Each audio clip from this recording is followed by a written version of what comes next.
This presentation is made possible by these amazing individuals and organizations, whether it was through Patreon, Super Chats, Super Stickers, or by watching, liking, and commenting. I really appreciate each and every one of you.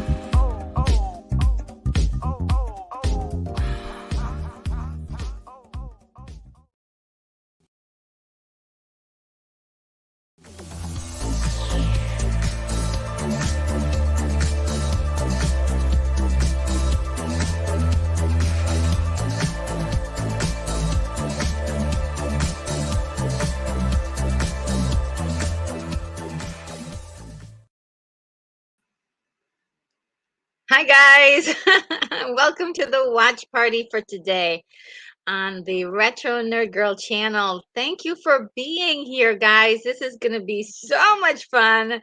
We're going to be watching Flash Gordon 1980. Flash.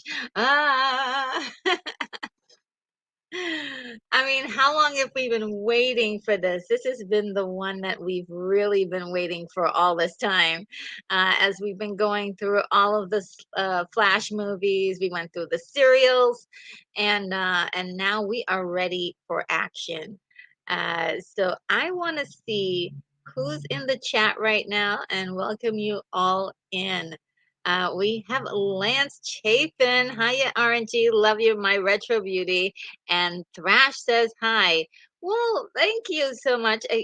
Wow, I'm super flattered. And so good to hear from Thrash. Yes, I know that he has to work. He picked up his work schedule again, and now he won't be able to make any of the lives, I don't think. But he is with us in spirit. And Thrash, if you're watching this and the replay, definitely we miss you, and I hope you're having a wonderful weekend. Let's see who else is here. We've got Unicorn Rampant Studio. Just got my Savior of the Universe edition DVD. Very, very cool. Very, very cool. um and let's see, what else did you say? Just think, 43 years ago, Flash saved us all from this, although the Jets still haven't won the Super Bowl, I believe.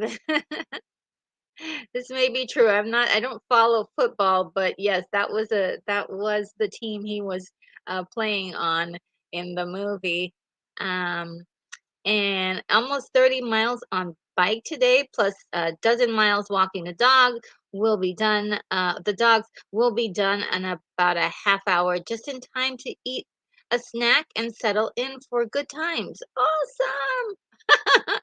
Amazing. Let's see, what time was that? Yeah, that was a little bit more than 30 minutes ago. So yeah, great times ahead. You can't miss with Flash Gordon, okay? You just can't. You can't miss. Um and some greetings amongst each other in the chat. Um and I see that let's see. Keith E is here as well. Who's saying hi to everyone, and I hope everybody's having a good evening. That is so sweet of you. Uh, yeah, I think we're gonna have a good one.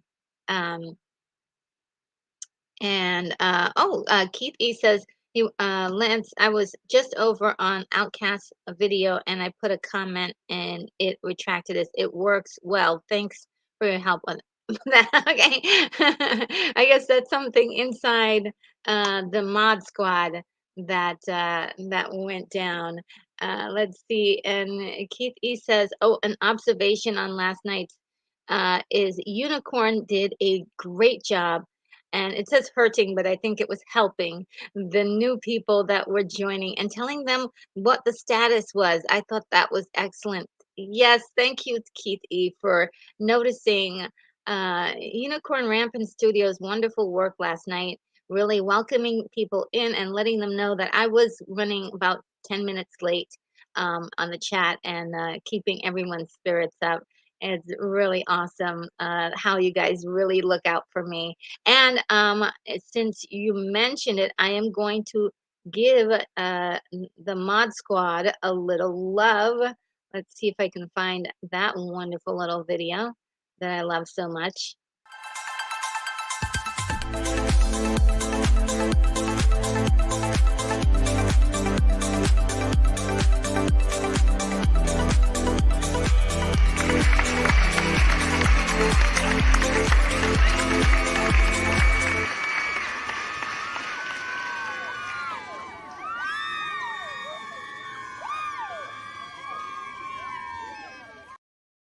Oh man, that woo at the end always gets me. And we've got Adam in the house. I've arrived. I'm ready to enjoy some 1980 Flash Gordon cheesiness. Flash, yes, this is great. You guys are so awesome. Um, and Matthew Marchinko is here. Says 5 minutes to Flash. Ah. And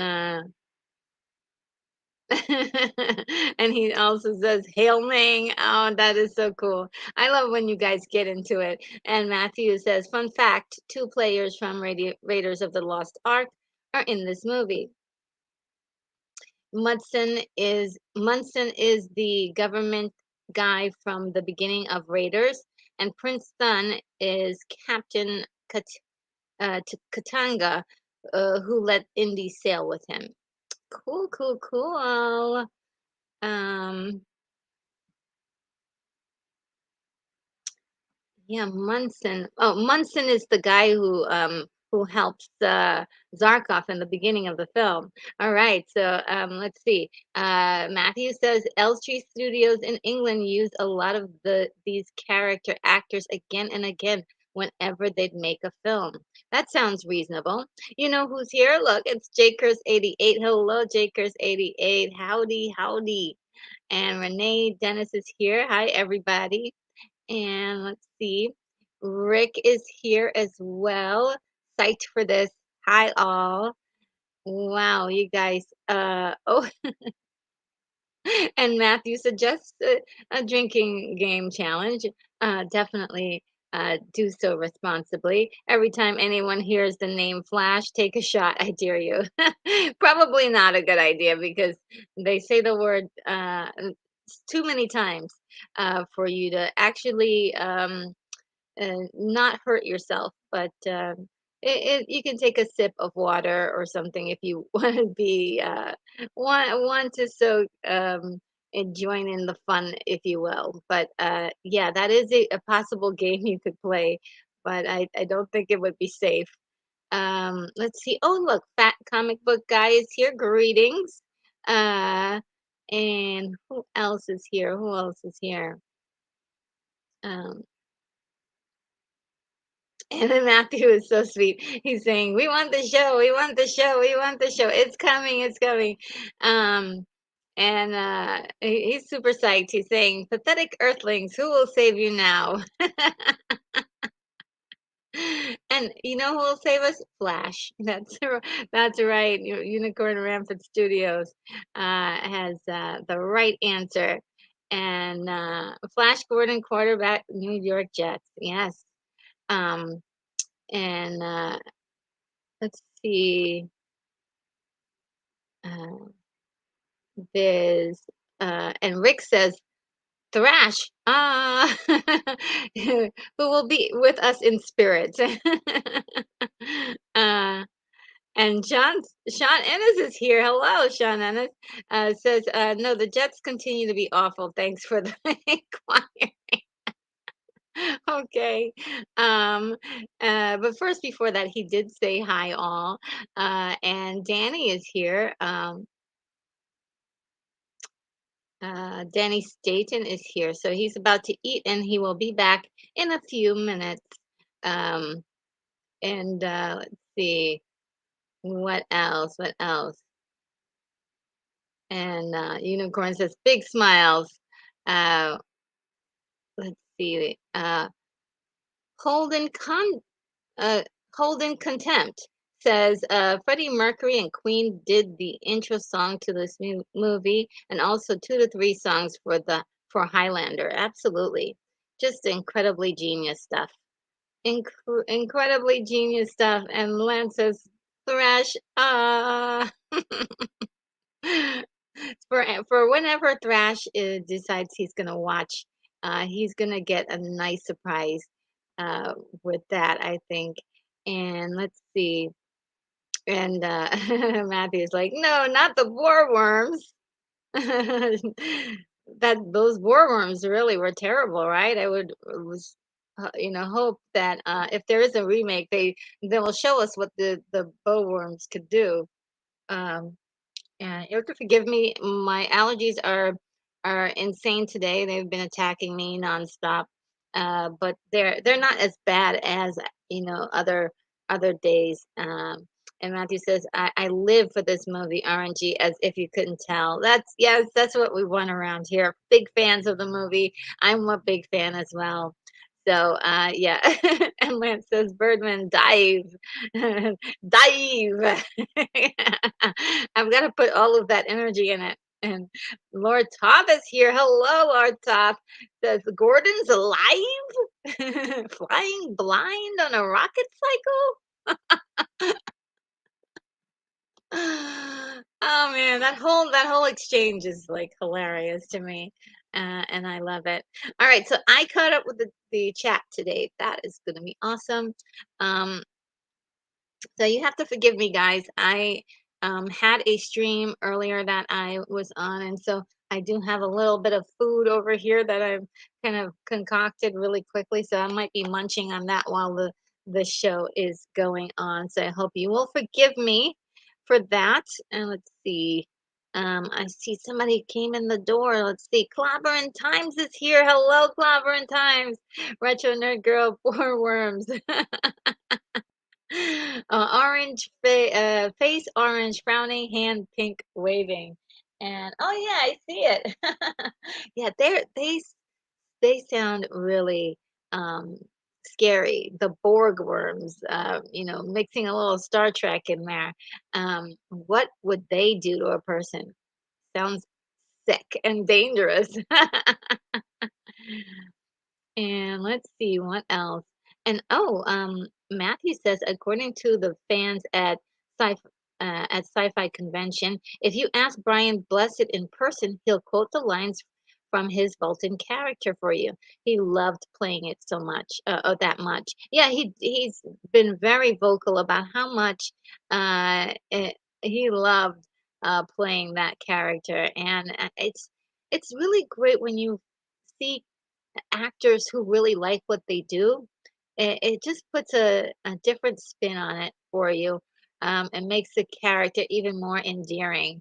So, even though his character does not have a big part in the film, like huge, huge, he's not like the main character, he's outstanding.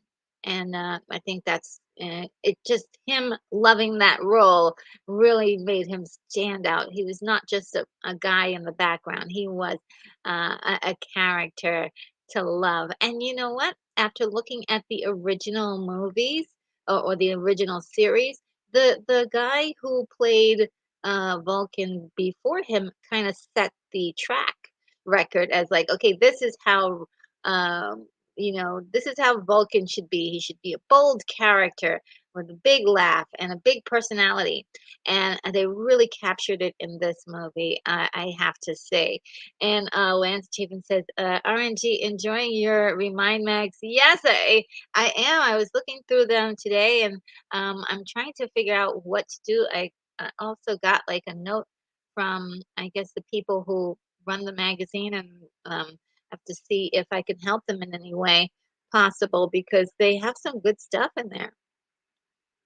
And Jonathan Myers is here. Hello, Jonathan. Have you ever watched the original, the Final Battle, and the series? Of course, those are my favorites. Definitely my favorites there. I love when V came out, I was glued to that TV. And being that it was sci-fi, my favorite genre, I was like, oh, I need to see more. And it was just an incredible series for the 80s, just one of the best for sci-fi. in particular. Wasn't so much of a fan of the remake that they made, but definitely those original ones. They had me riveted every week, and I loved every moment of it. And Jonathan Myers says, "Have you ever seen V from the '80s?" Oh yes, yes, definitely. Incredible stuff. Incredible stuff. Um, and Laura Toft backs me up and says, "It's a classic. It's a classic." And John Walker's here. Hello, John Walker. He says that the lizard baby scared me as a kid. Wow, I guess it would scare, yeah, it would be very scary. I think I was old enough to know that it wasn't a real baby, but it was definitely one of those moments you didn't expect. It was like all of a sudden, oh, it's just a little, cute baby. Well, yeah, the human looking one. And then all of a sudden it slithers out a tongue at you. And then it's like, okay, well, whatever. And then there's another baby, and it's like a monster. Like, what a nightmare for someone being a mother, hoping to give birth to a child, and instead you've given birth to a monster. Oh my God. But eventually, I'm sure you would grow to love a child like that. All right, so what I want to do a couple of things. Um, I want to put a banner up for anyone who's joining the chat to know what we're doing. Flash Gordon 1980, and that they can match their copy to the timer. And so the way it works is that you have your copy and I have my copy, and we watch our copies together. Now, the only place that I can find that actually is allowing people to play that movie is Amazon Prime or Amazon. I'm not sure if anybody else has their own personal copies. You know that's the probably the best way to go. But as far as streaming, not a whole lot of places. Um, but what I was able, let me see if I could do this. Um, I've got a little bit of uh, some some eye candy for us to watch or to have on screen while I'm doing the watch along. And give me 1 second.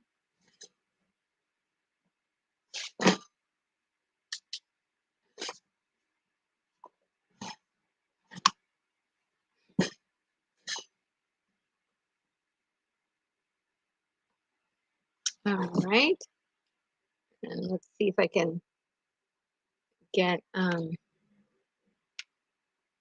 had it set up so perfectly last week. I just don't remember how I had it last time. Okay, I need to be here.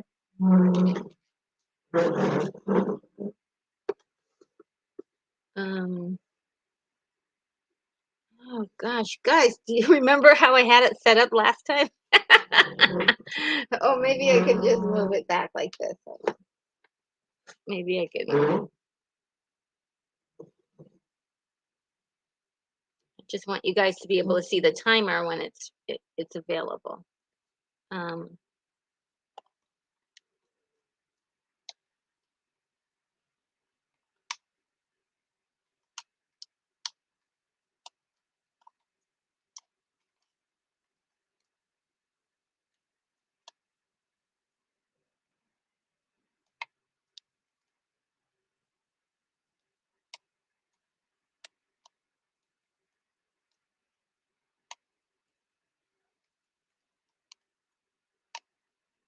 okay. Let's see. So, I'm gonna go back there. Um, okay, that looks good. You can see it. I'm sorry if I'm taking too long. It's just that I want to make sure you guys can see the timer. All right.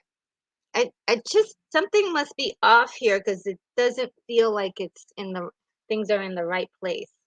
Um, so um,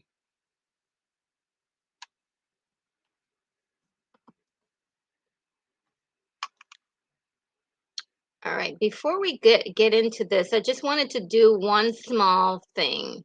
Let's see if we can do it. Slides, share the screen, share screen, window.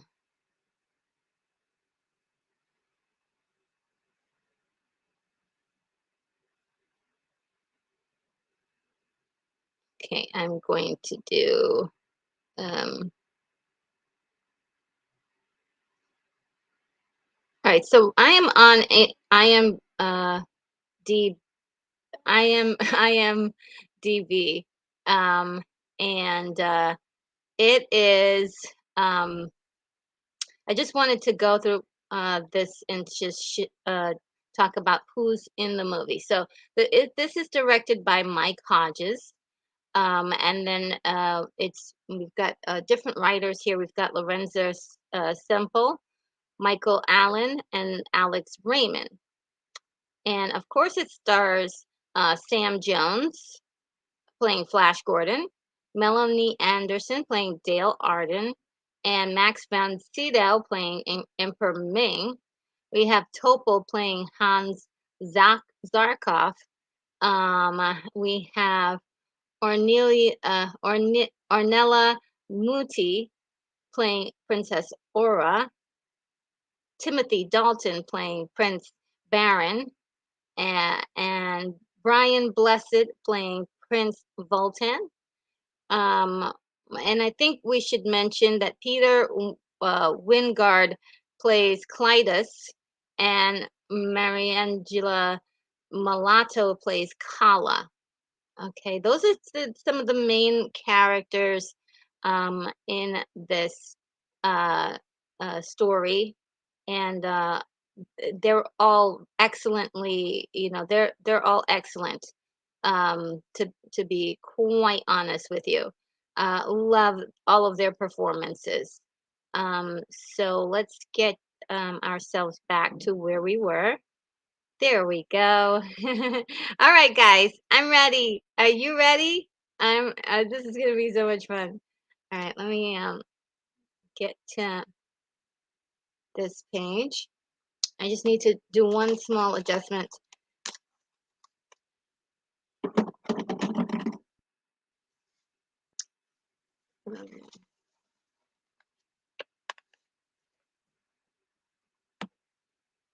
Okay, one small adjustment. Okay, so I'm going to count down uh, from 5 to 1. And where I would have said 0, that's when you press the button, okay? So let's get started now. If something happens that I need to do it over, just let you know that I may have to do this over.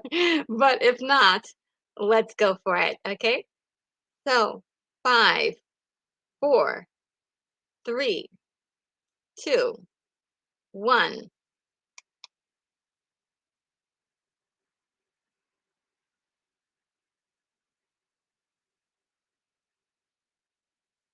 I think I'm like a second off.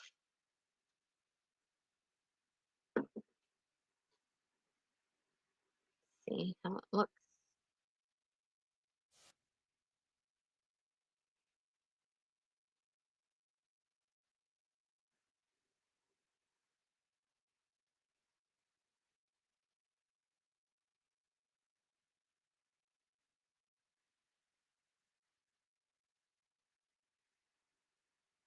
All right, I got the Universal Studios logo up. And now we are looking at the, oh no, oh no, oh no. Um, I need this. I don't want to get copyright striked. Um, so let's get this going.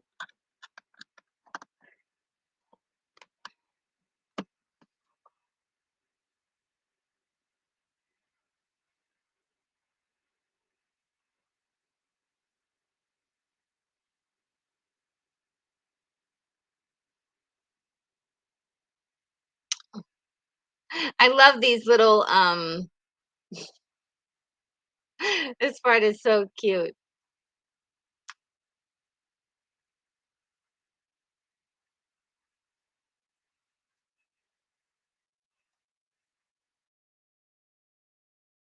For annihilation. I just love his smug attitude. I really miss villains like this. Great villains.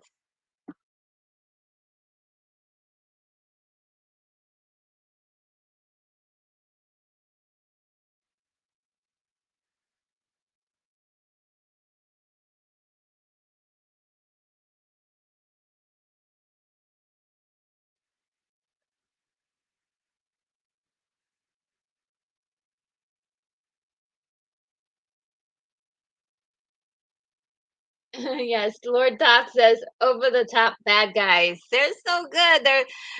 They just chew up the scene and I love it.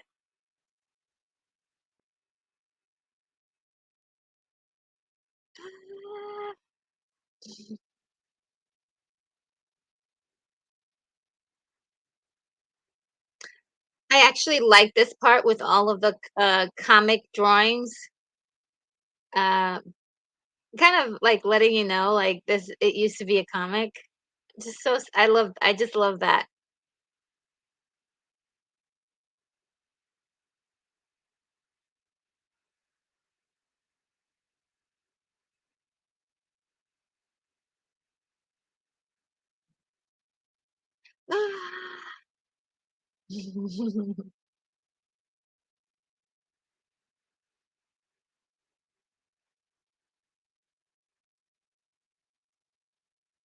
It's just like, how do they come up with this music is unbelievable to me. Like,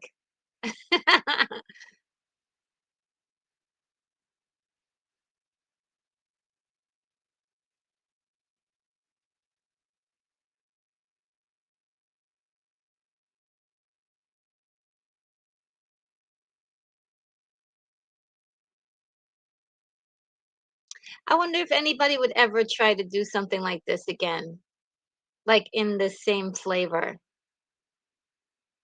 with the heavy rock music and uh, or opera rock, if you will.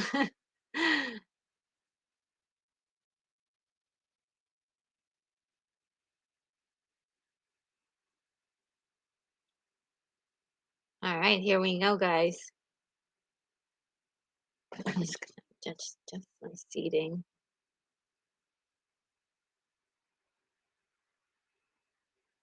Just to let you guys know, I have an auxiliary computer over here where I can sometimes glance and see what you're saying, but on the most part, I won't be able to see what you're saying.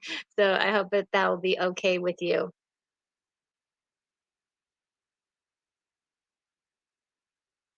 Dark Harbor Inn, that's the hotel that they were staying at. Oh, well, she was staying at. No, he was at the same hotel too. So that he just got to the airport uh faster.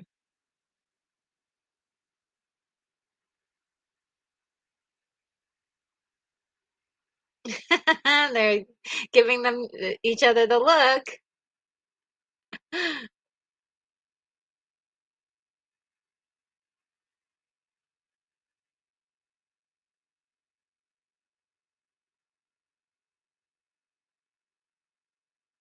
They dyed his hair for this. They dyed Sam's hair for this. Um,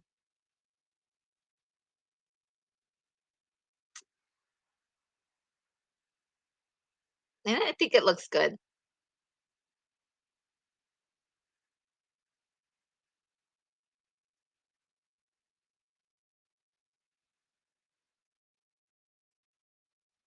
Oh, who was that? The Robbie Coltrane was the guy who gave them their bags, was handling their bags in this movie.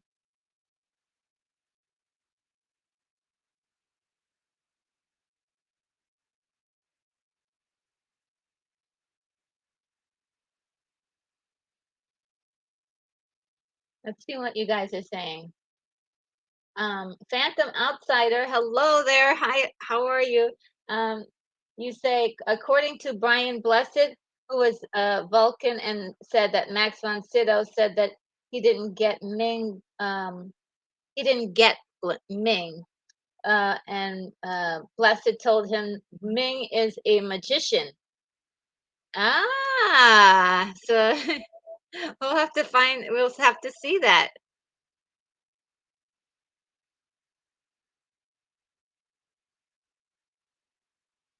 This is a lot like the cereals, how the cereal started. So I like that part.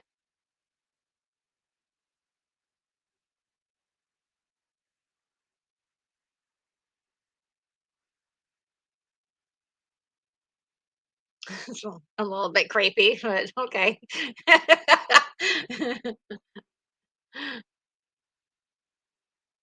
I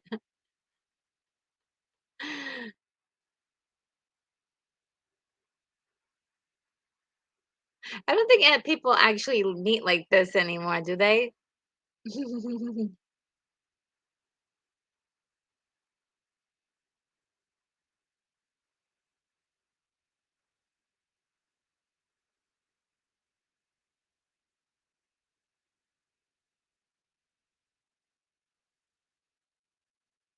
I always love this effect.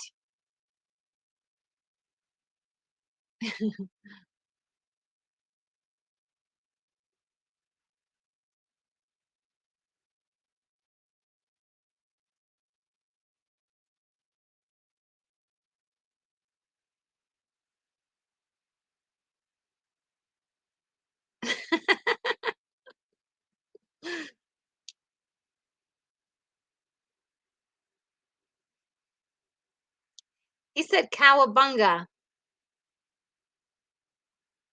It's before the Teenage Mutant Ninja Turtles.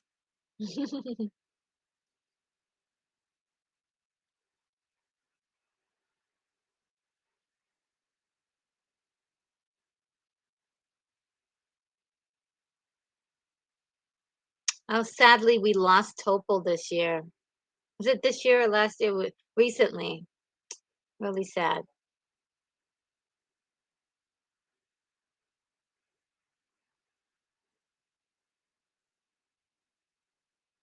I always wanted like a headquarters like this where you have all the computers working and all the switches and things like that.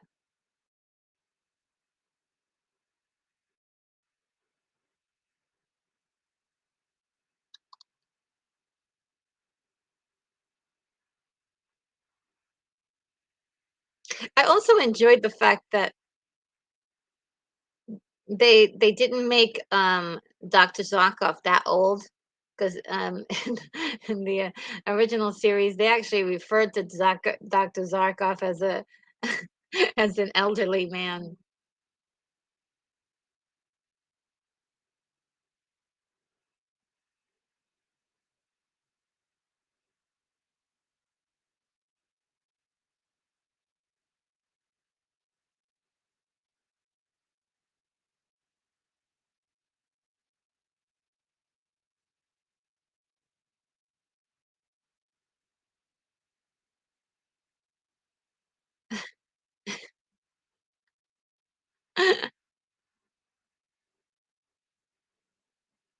Oh no.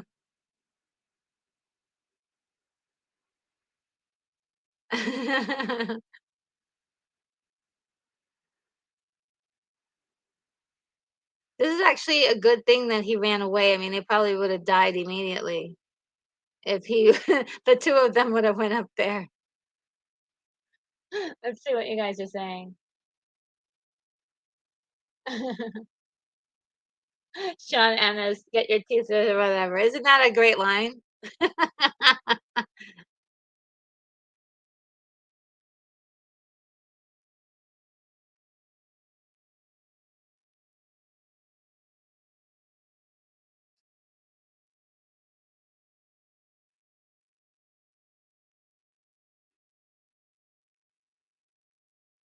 And I like the way that they set this up. He said, "Oh yeah, I'm taking flying lessons."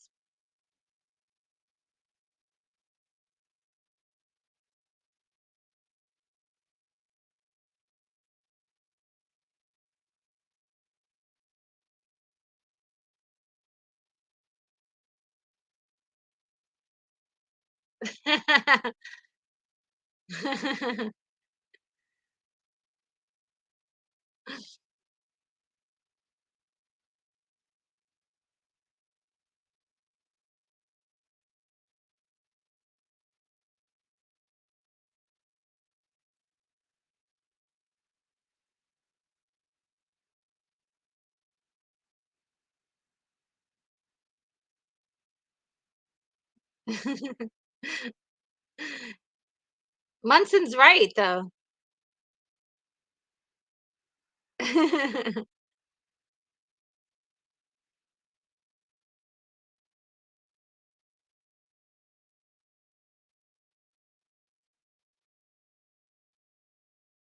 So, it's been a long rumor. They're like, "Did Munson die in this accident?"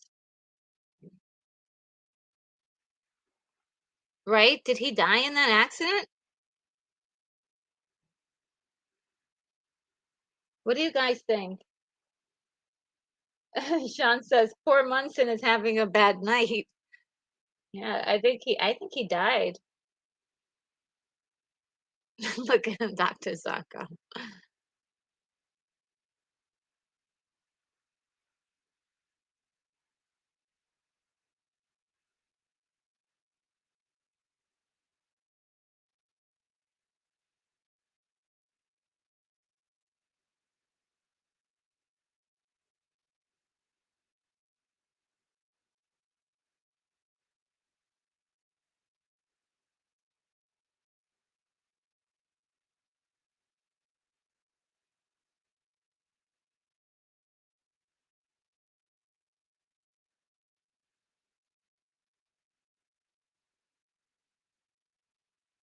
He's like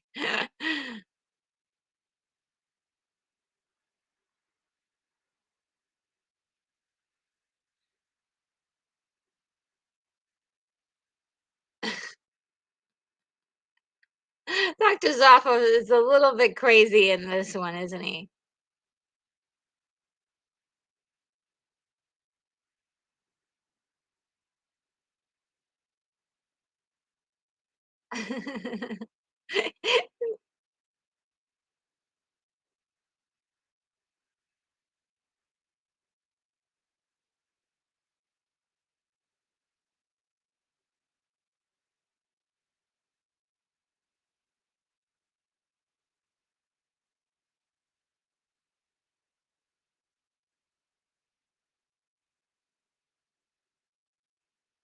He's like,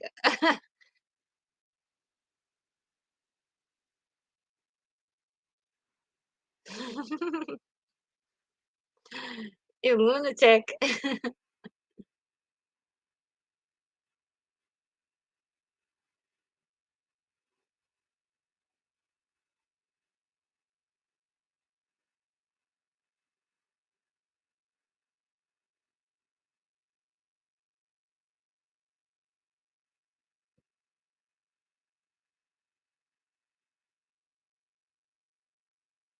I don't know why I love that scene so much.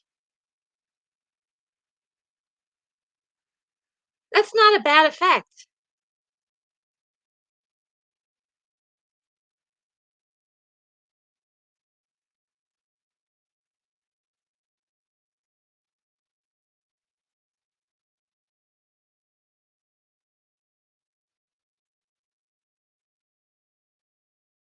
So he could technically have had 4 people. There's seating for 4 um, in that rocket ship. Do you think they did the rocket ship a lot better in the original, series, or do you like this one better? I think they did a really good job on the rocket ship when, and the series. Unicorn Rampant Studio says, "Strap onto this perfectly life-supported rocket. I'm sure it's fine."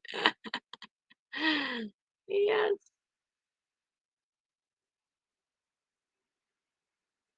Oh, Samuel Rivera is here. Hey, Samuel. Hi, Samuel Rivera. How are you doing? Oh, and NerdTube is here. Hey, NerdTube. And so is Winter Soldier.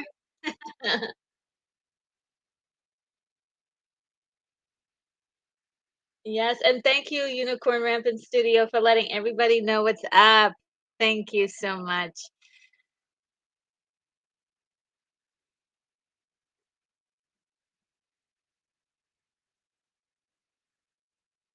Ooh, I didn't notice this ever before, but look at the planets in the background. They have like so many.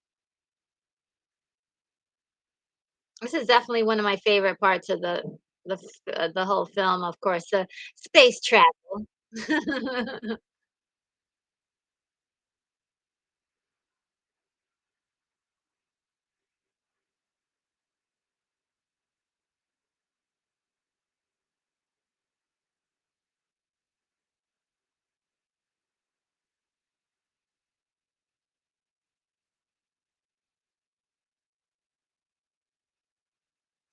And get a sip of my stevia here.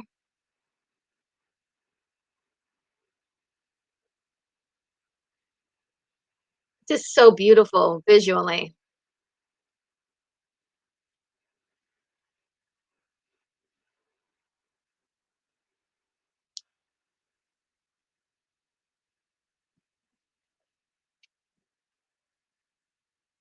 I just love his voice. And bring it through safely, landed.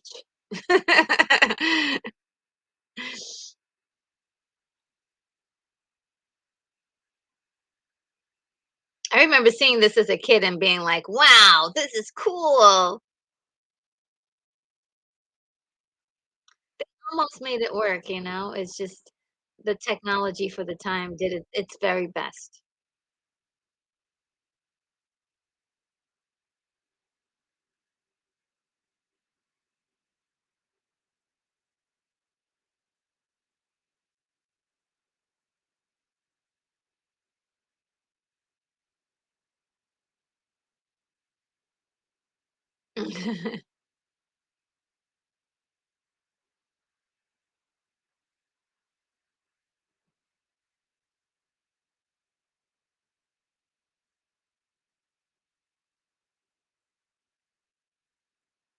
We're from Earth.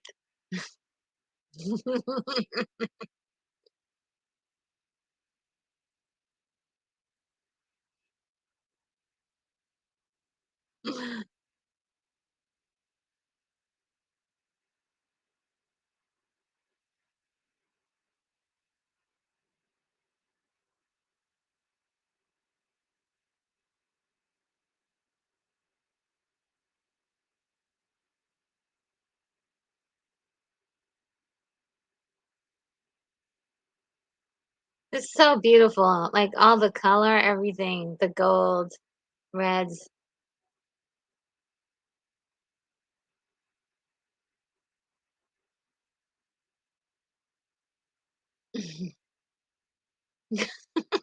Darkoff is already planning.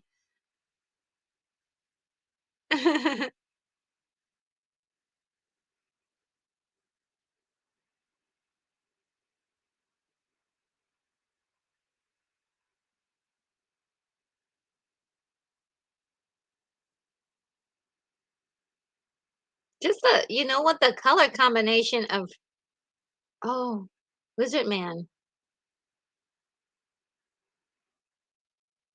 Oh, no.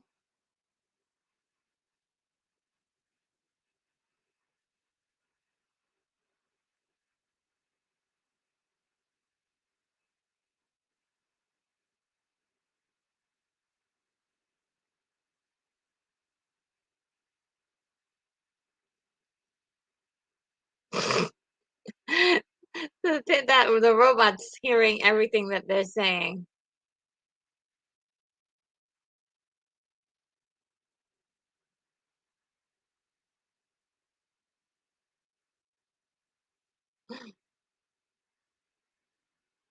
Yeah, the color combination of red and gold is just really is a powerful statement. Ah, colitis. I love colitis. He's amazing.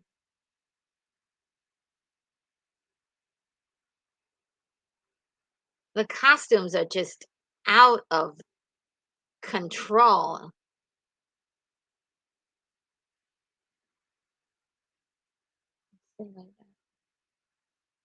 Matthew says this whole movie feels like an acid trip, to be honest. Yes, it does, and I do adore it. Uh, oh, Tracy Roth Myers is here. Hi, Tracy. Thanks for joining us today for some Flash. Ah,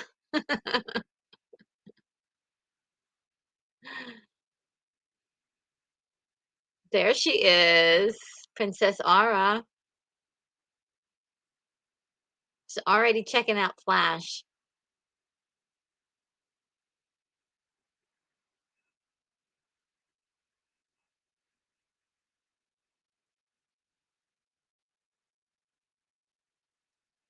Stop.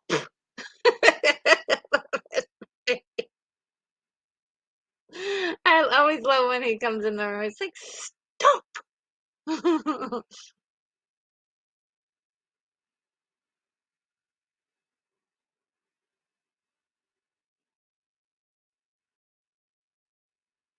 I love how everybody's over the top.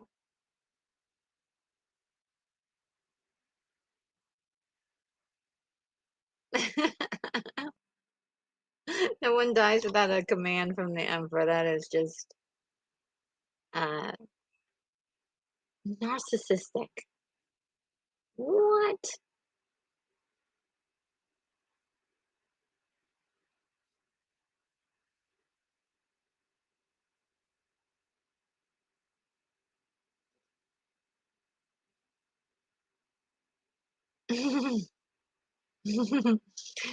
He's like, Hail Ming. Oh, poor Ardentia.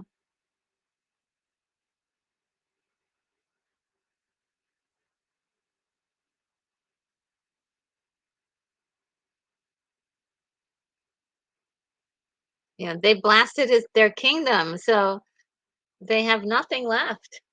See what you guys are saying. Sean and it says Timothy Dalton was good, but later in this movie, he has his stupid shot from him lifting a weapon of a tripod. Looks uh looks side to side and then impotently kick the tripod. I hate that shot. I have to see that shot. I don't remember it.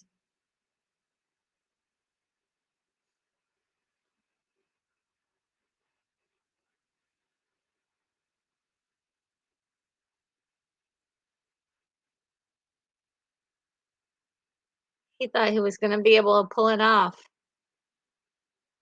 No. It's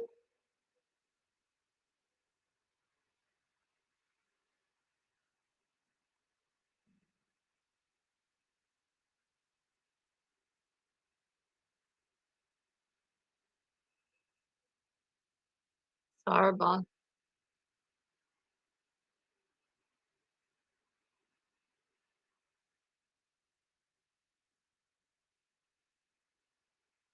And nobody's allowed to say and he's got blue blood.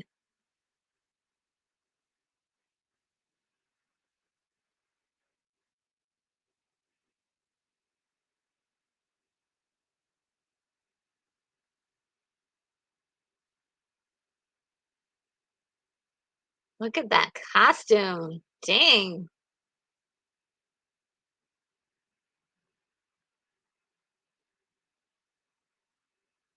I love all the costumes in this thing.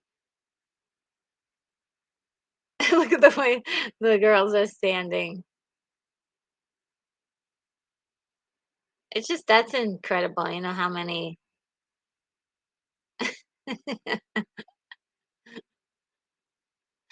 I like at least in this movie they set up that there is some kind of attraction between him and Flash and Aura.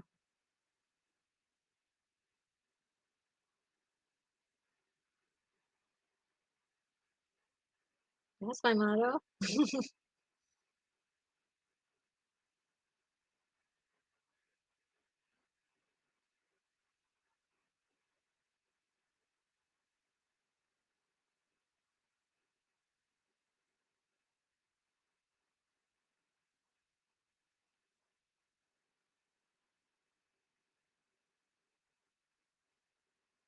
There's your pathetic earthlings. Did anybody catch Deep Roy yet? He's in that scene.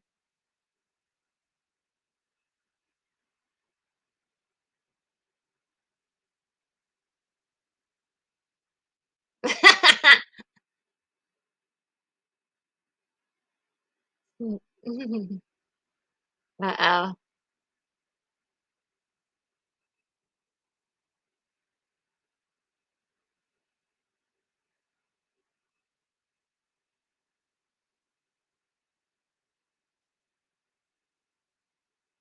He's doing his magic stuff. Just like you said, he's a magician.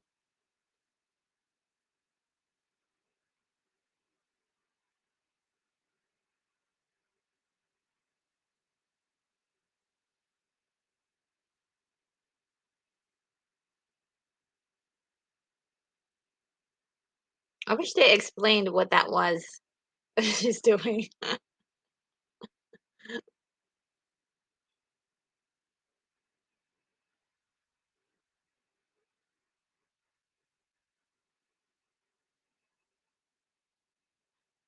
What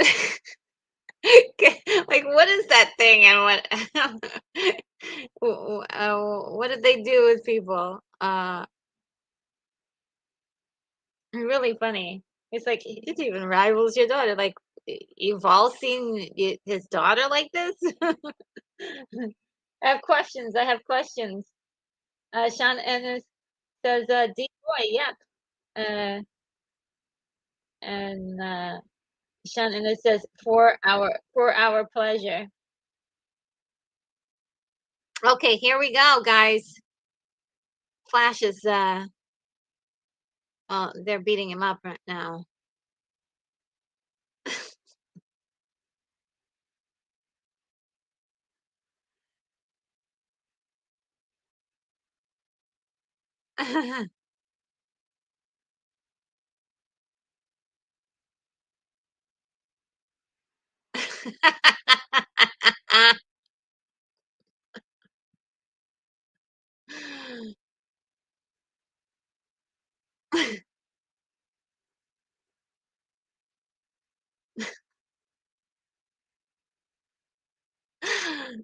This part is actually hilarious, isn't it?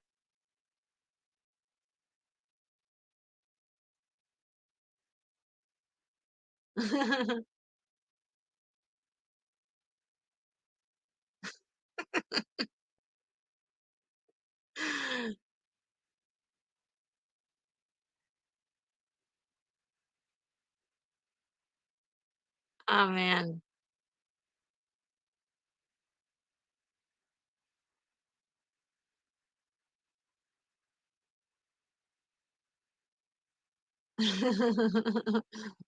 Colitis has the right idea, right?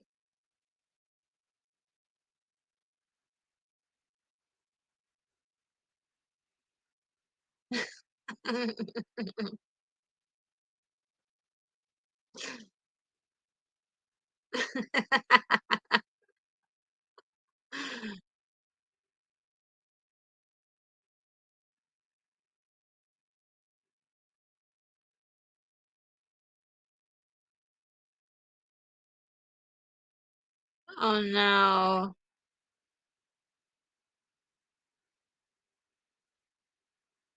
For a second, everybody started to get hopeful, right? Did you see the way, Birdman looked at his guys?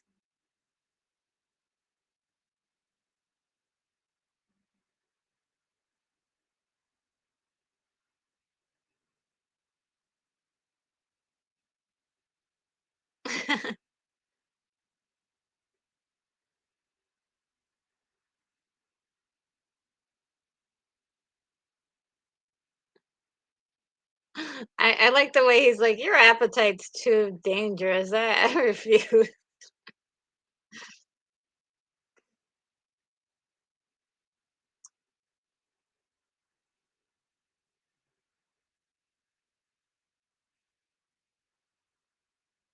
I really did like the way I did like the way Melanie played, Dale. in sort of like the classic 1930s, 1940s way, but also with a modern edge to it. I do. There, it's sort of the throwback, the modern day throwback. And I don't know, adored it. And at the same time, she was very, she wasn't always the damsel in distress. Let's just say that.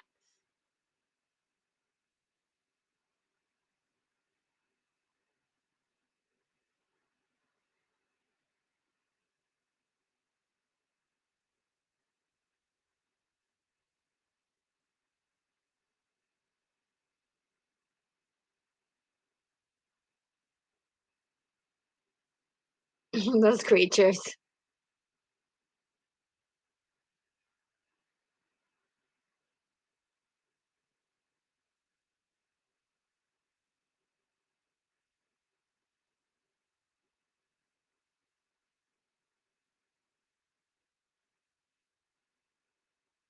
He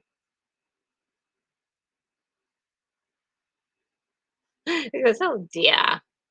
I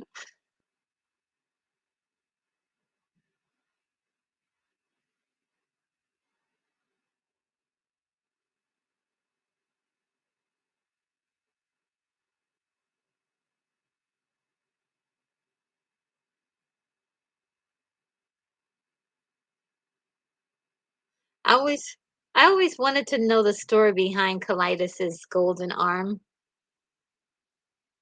'cause it looks like it's not moving or anything, it's not robotic, it's just an arm that's just golden.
I have to say one thing, that Ming knows how to make an entrance, okay?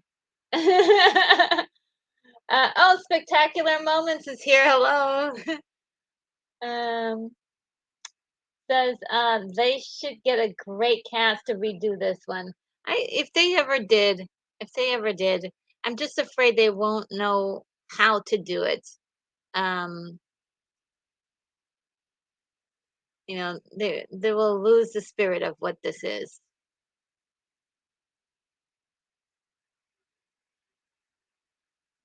and why it's a cult following, why it has a cult following. Um,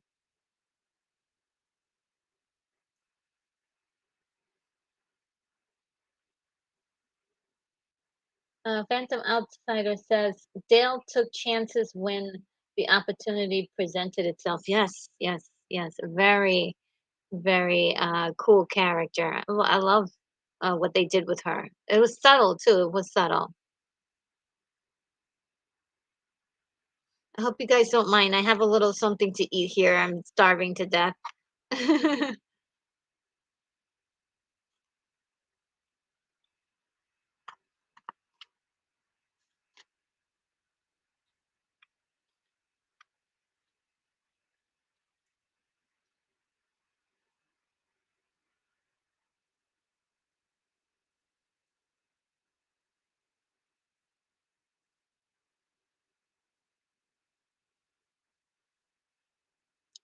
Sign of their weakness. Yeah, tears are a sign of weakness to the Mongos. The Mongolians?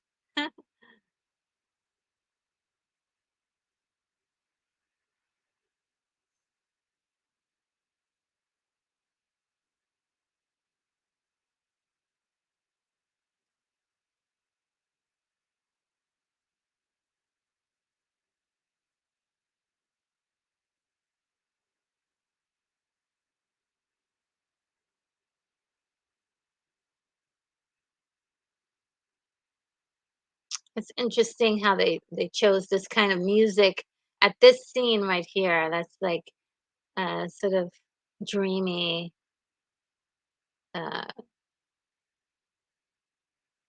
guitar playing, and then went to like a more traditional cinematic tones.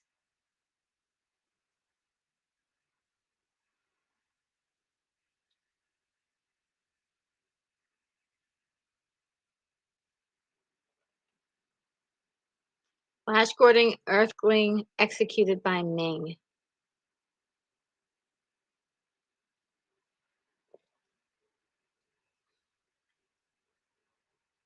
It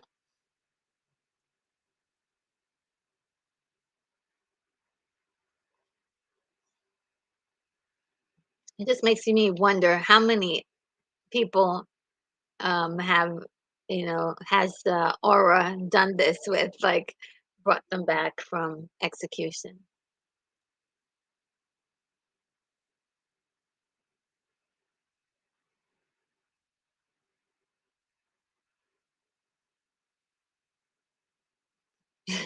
Ew.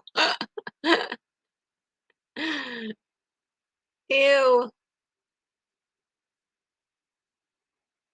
I guess it's the way he kisses her, he like wraps his arm around her neck. It's like, oh my God. But she must be asking him for a lot of favors.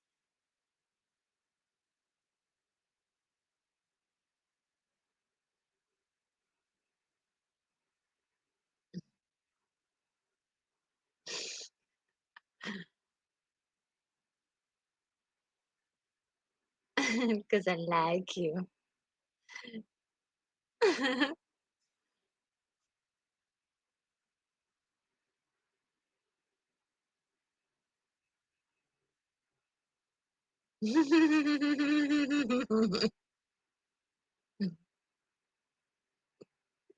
like him like take that look back like, what's going on here?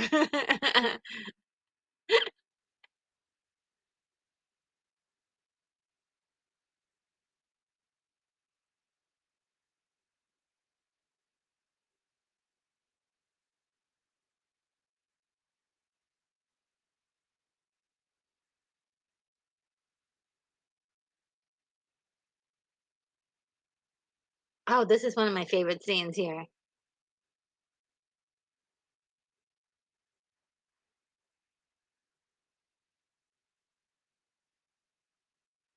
Oh, this is the best part.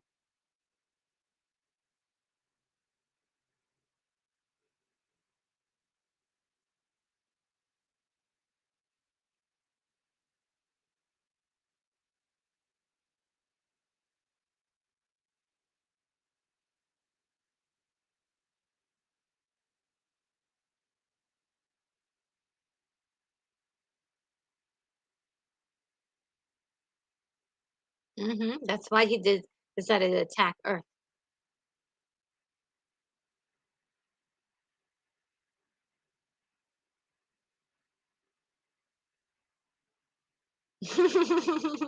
I love the part.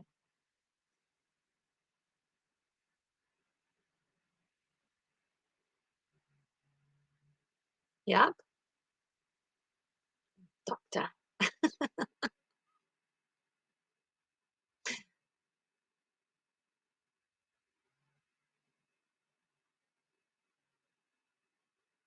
Oh, what a twisted person. He's like, I thought it would be, it might amuse you to know this terrible bit of information.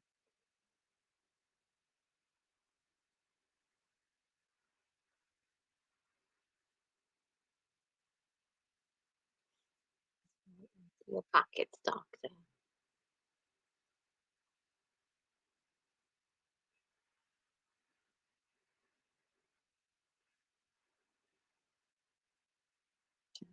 I love that line. I spent my whole life trying to fill it.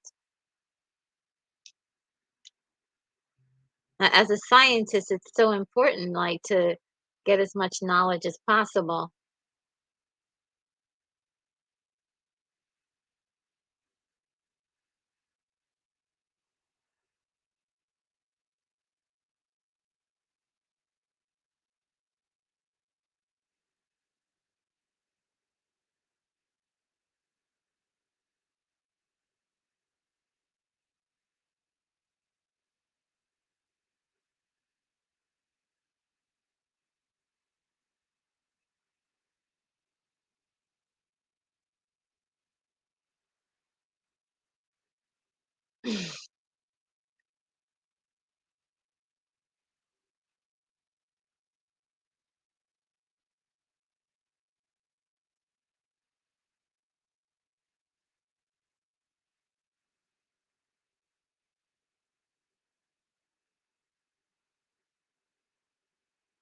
He's playing his own father in this story.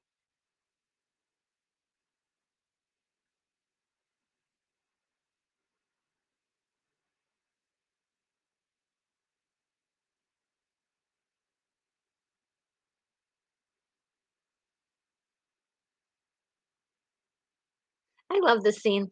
Now, it's funny because we were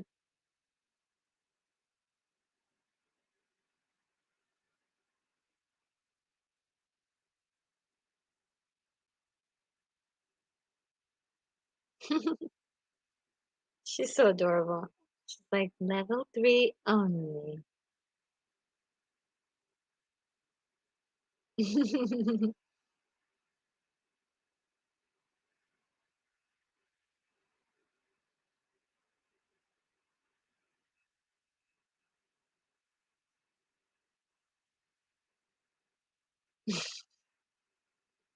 She is so psycho.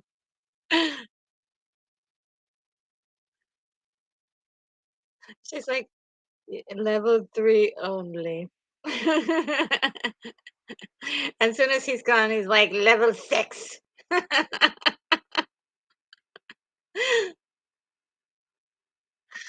Uh,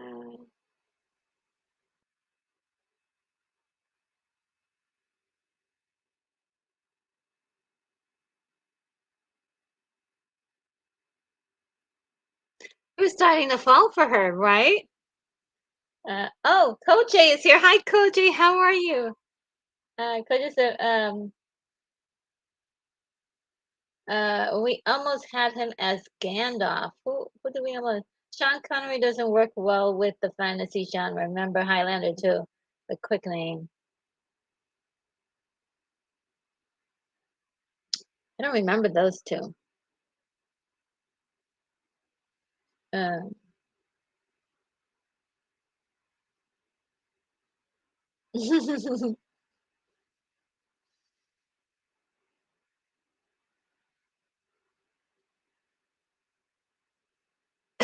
See, you're starting to fall for her.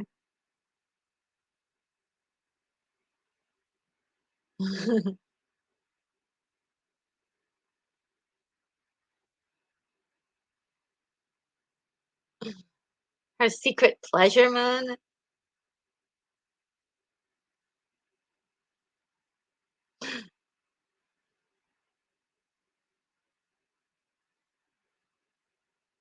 Oh no.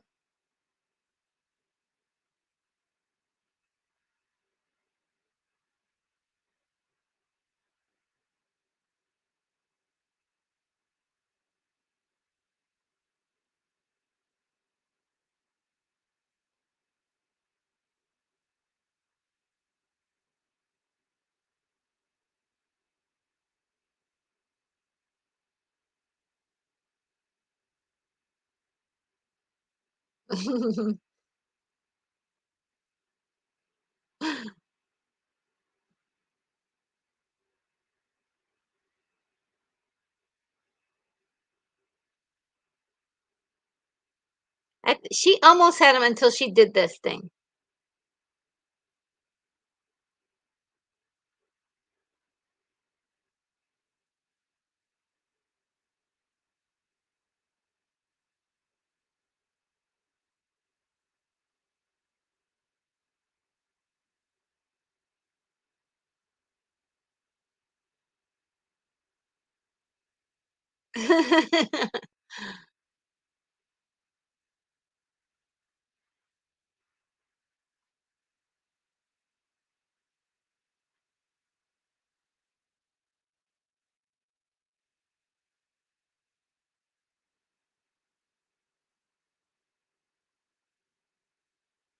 Oh, she drank all of that stuff.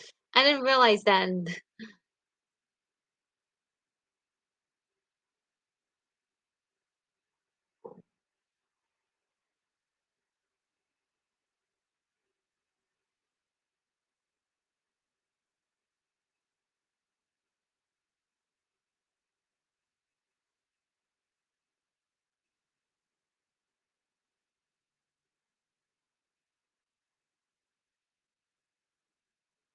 I have a weird thing. I'm like rooting for the bad guy.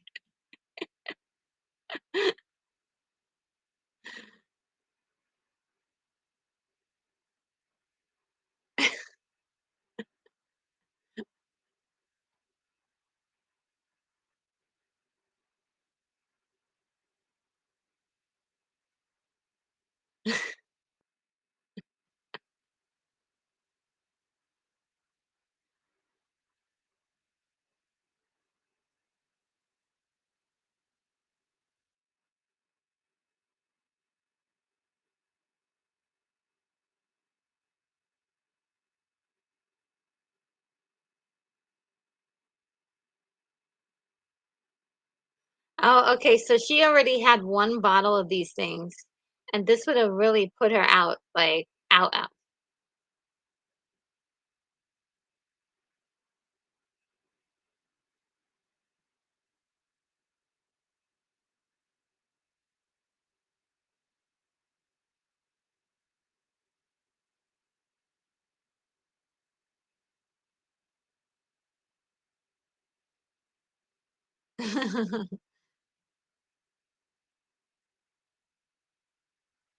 I feel so bad because that girl was probably executed. Mm. Yes, this is Hail Ming. I remember seeing this in the movie and the movie theater and I'm like, "Oh no, they did they've got Zarkov.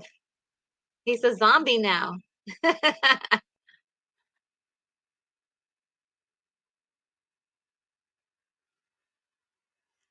I always thought that this was a creative way to do it, have it be a rock and just have like a jungle planet. You know.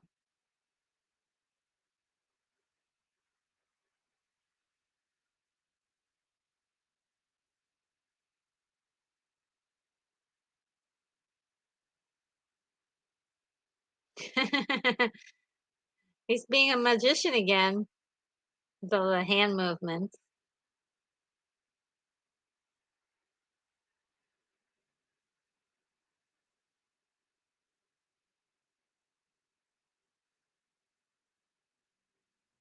So gross.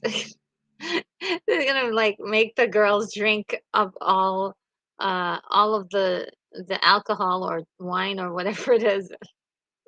It's like a little bit creepy.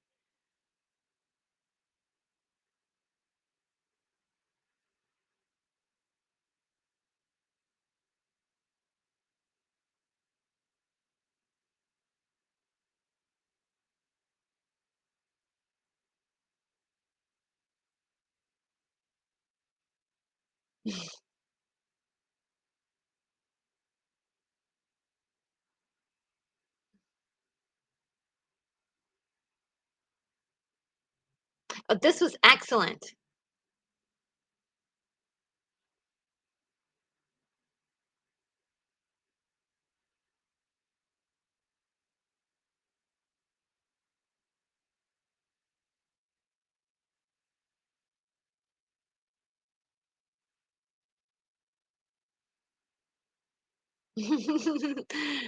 And they made her with this what she does, she's very dainty with it.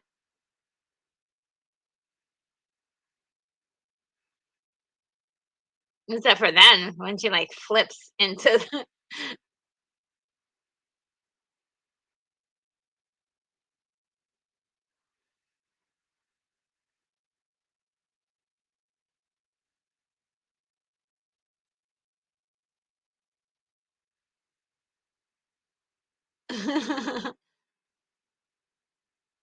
She did a good job, you know? Is it realistic?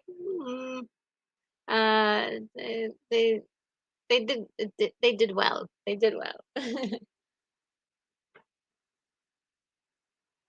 And, William W. is here. Hi, William W. Says that, Melody Anderson had a stunt double, but she came, up with some of this, I think. Yeah, that's what I heard this pretty much the same thing. Um,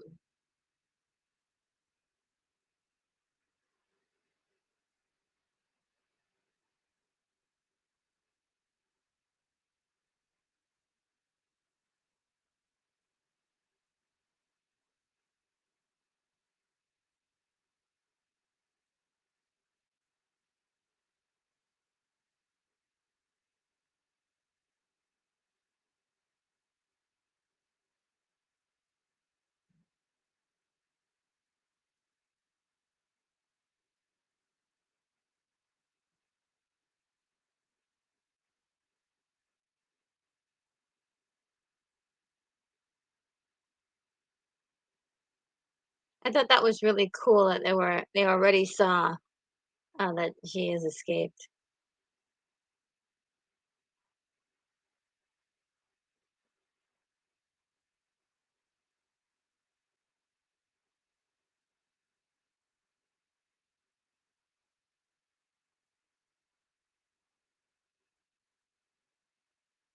Mhm. I love that part. He's like, I said at nothing. And he's like loving it.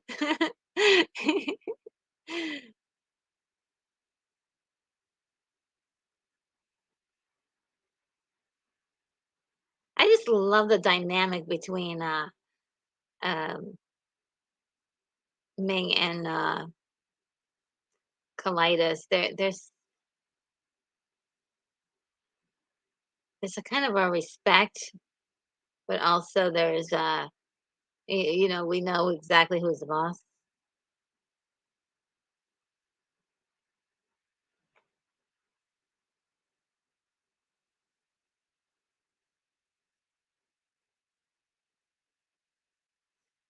This part always scared me. This thing inside the you know, you put your hand inside this thing.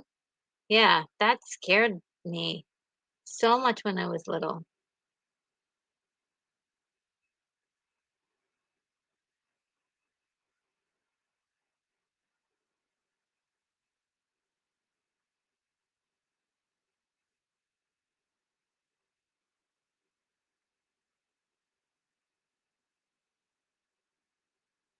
And this scene is really here to set up what happens when you put your hand in there.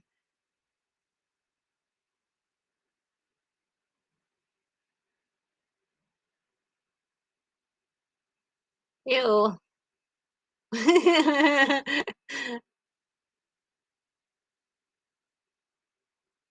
suppose if it's making that much noise, you could probably listen to hear where the noise is coming from and just avoid that part.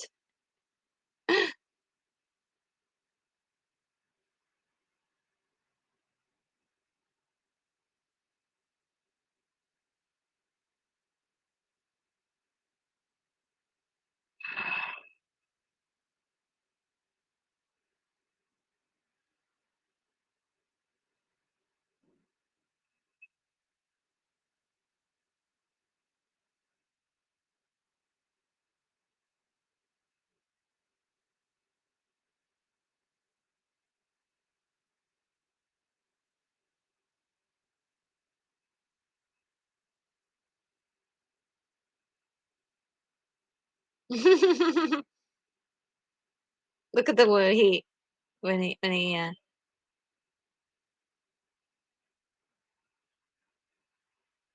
He's so excited to see her. Oh my god, it breaks my heart.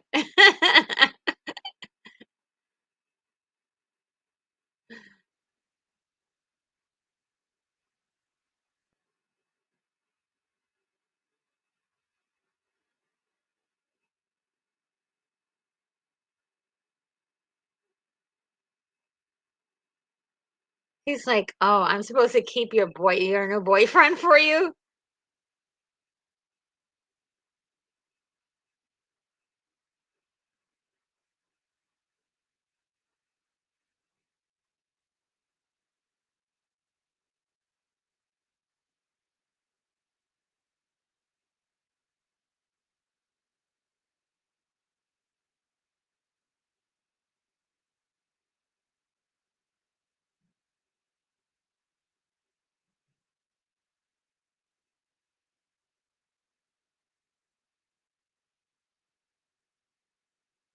She's so used to manipulating people to do what she wants them to do.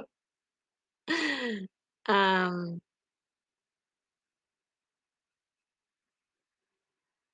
it's a little bit different than the other, aura.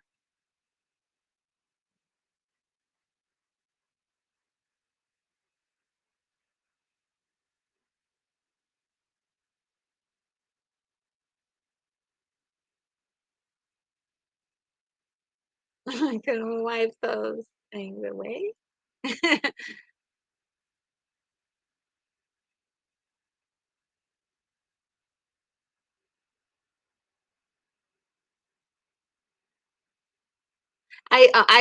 I love that moment when he reveals that, "Oh, I beat the machine."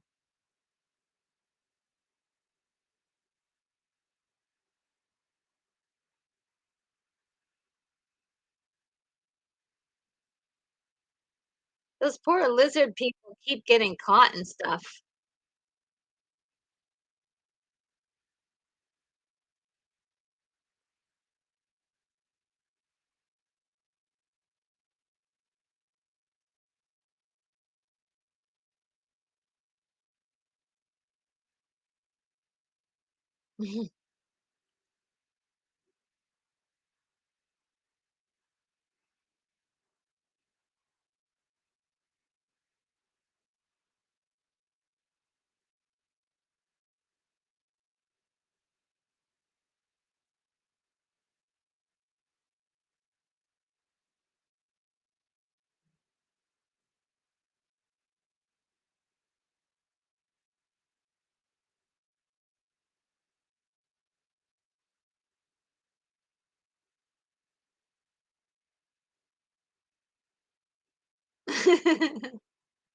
She's like, "We don't like doing this at all," and she's like, rearing back for another swipe.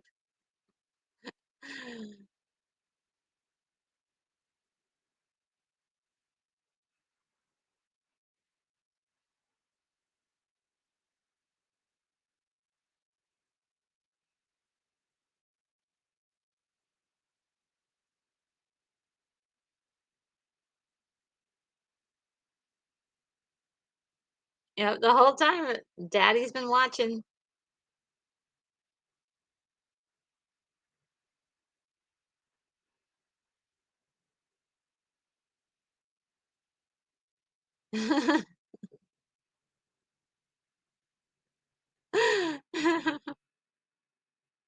It's I'm sorry, it's just laughing.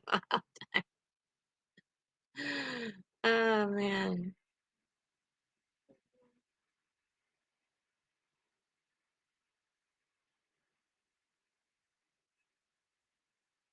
Oh, it's, Richard O'Brien.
That's what he's been wanting the whole time.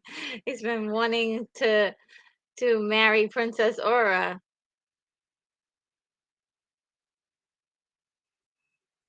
I love it. But meanwhile, he does have, his girlfriend, and so, uh, sometimes when you're on the road to the top, you just want more.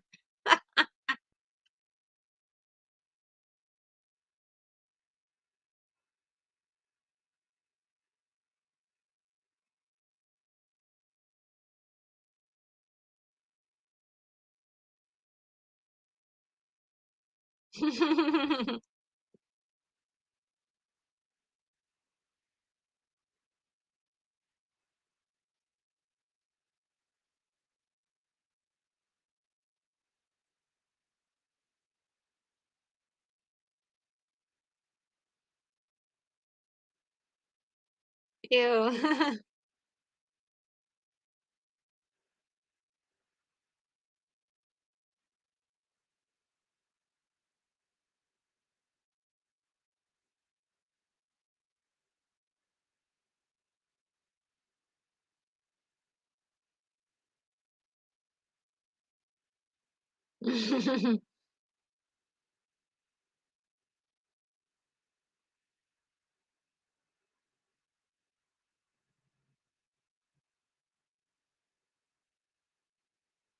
Gordon's alive.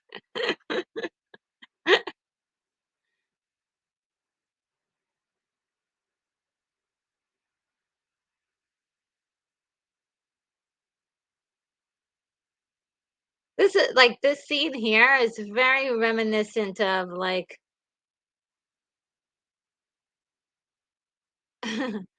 of, comic strips and the imagery is just so well, done as far as, looking like a comic book.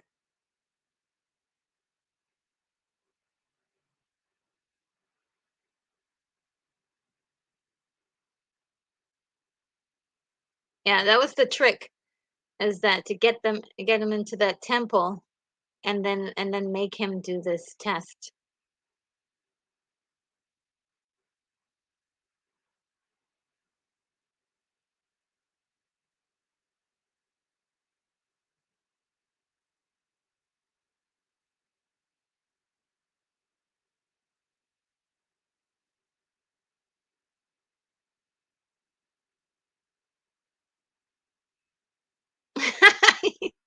He, puts it he, I love the way he does that. He's like, it becomes a contest between the 2, right? Like, are you man enough to do this?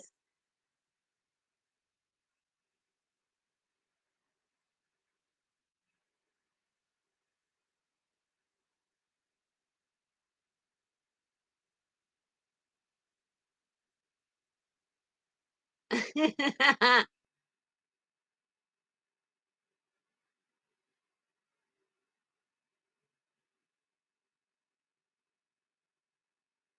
think they did a very good job in picking, Sam for this.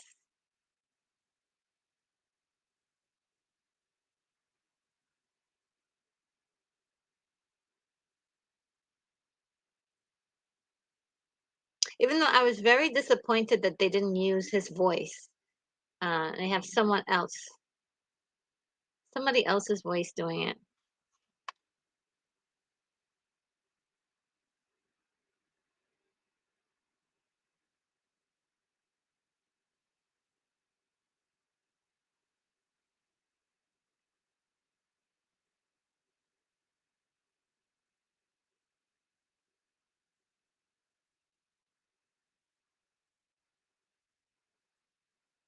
He's faking it.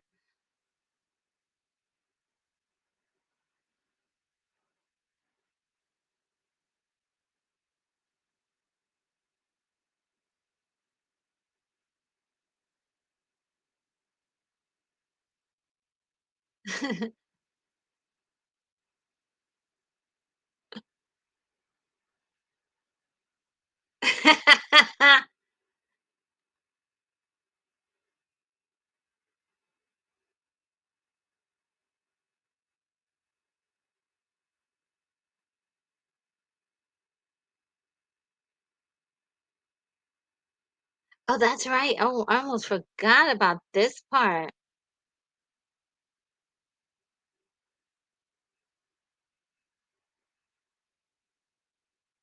Yeah, I almost forgot about this part.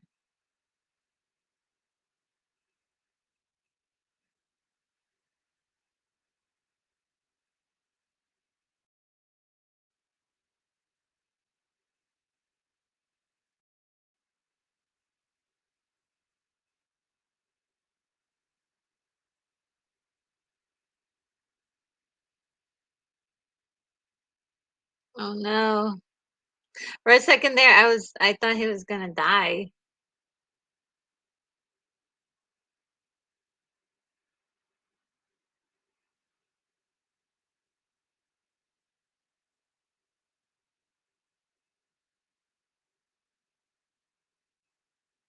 See what you guys are saying. Oh, Lal is here. Hi, Lal. How are you? um, oh, Tom Limery is here as well. Hi, Tom Limery. Who else? Um, Daryl is here too, I think. Yes. Hi, Daryl. Hi. Um, let's see.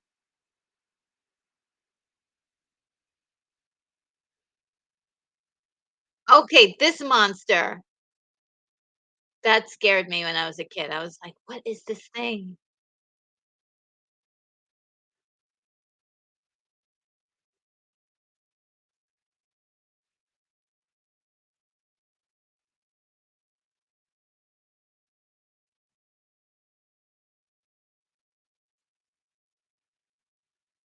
Gosh, this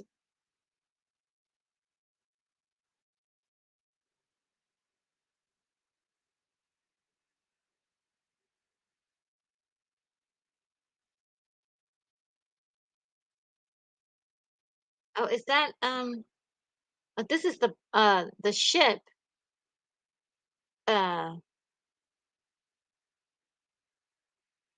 the Imperial ship here.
Yeah, because he's, I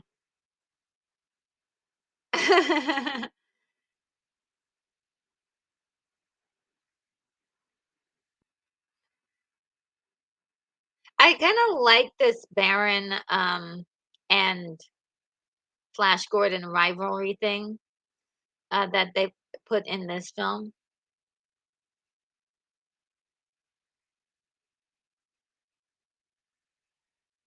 Look at look at the Birdman in the back, he's like, "Yeah, this is funny."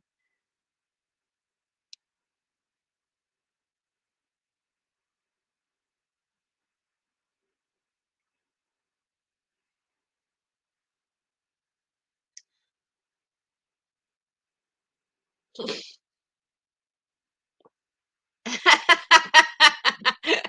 always love that. It's just like, "We're engaged."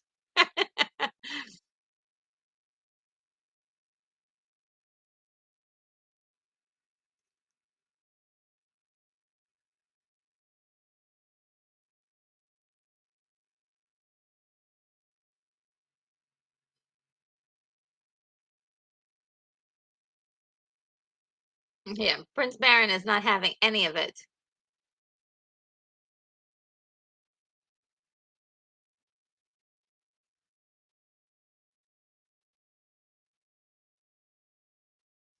Oh, no. Oh.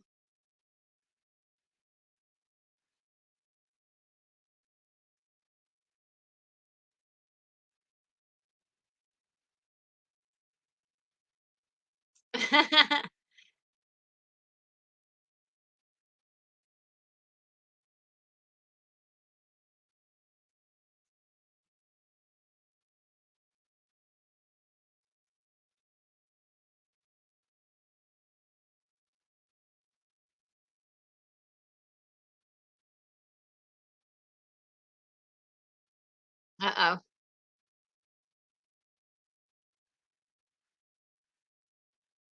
They said that this scene was so hard to film. Oh my god. See what you guys are saying. Matthew says this whip fight was originally so bloody that they had to cut it out of to get a PG rating. Really? Yeah.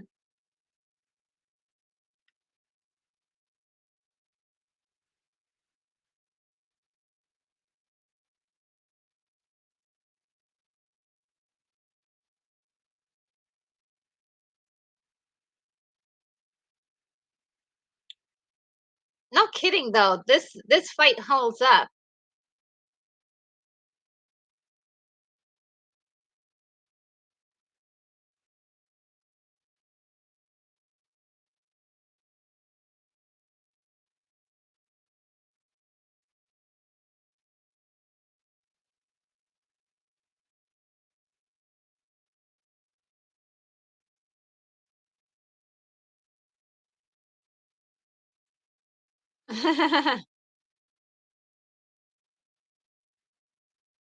Oh no.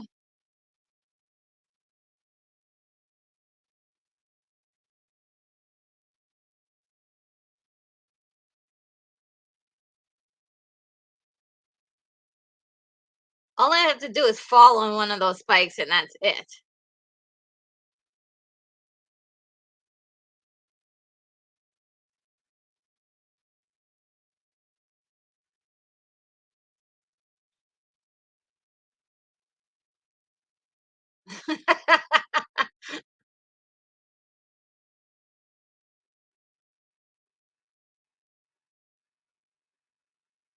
Barely holding on.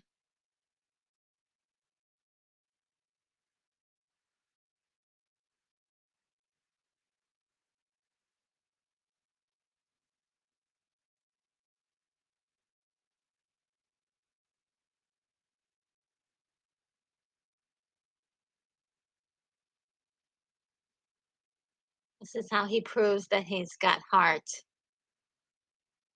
He's like humanity.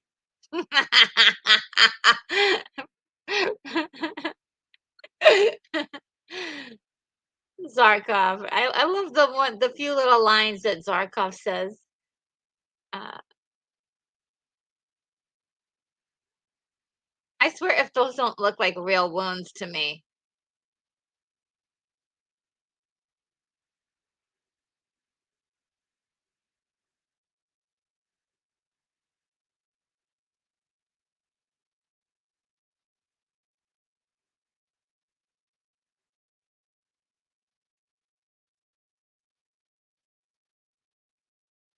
Party's over.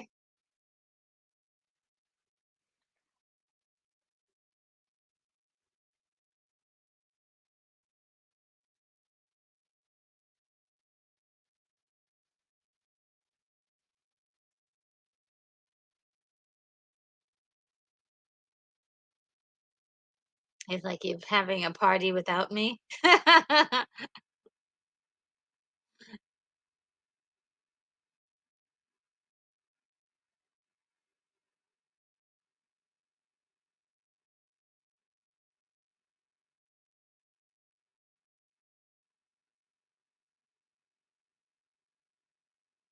That's what he was planning on doing in the first place, right?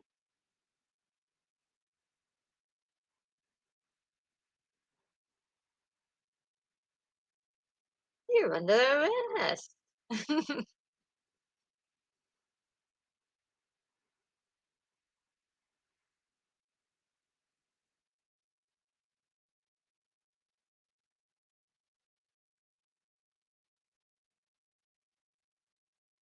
That's pretty gruesome. Very, very gruesome. Oh,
Oh, this is where he makes um flash an order, an offer.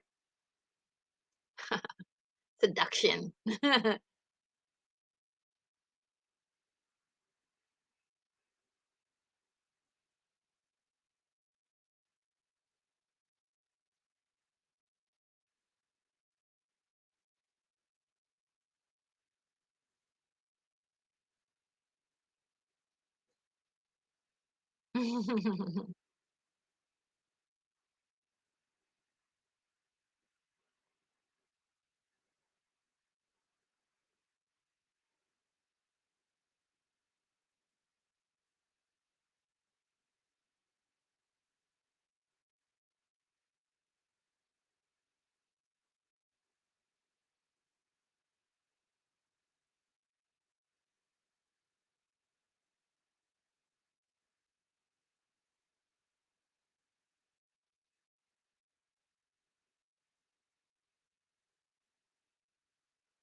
Wow.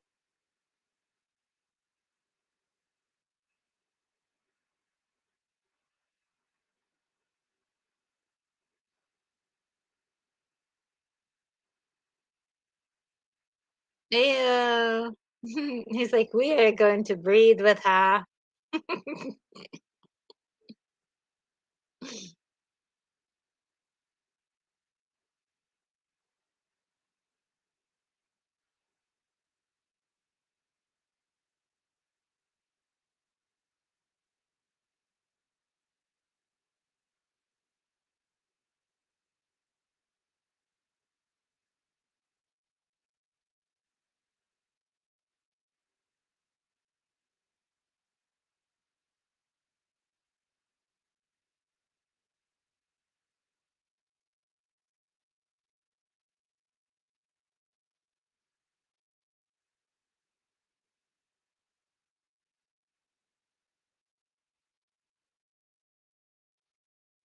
I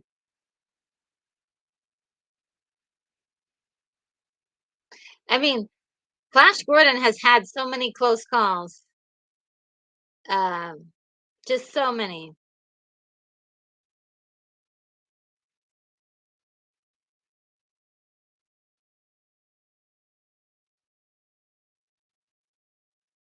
All right, there's the rocket cycle, guys.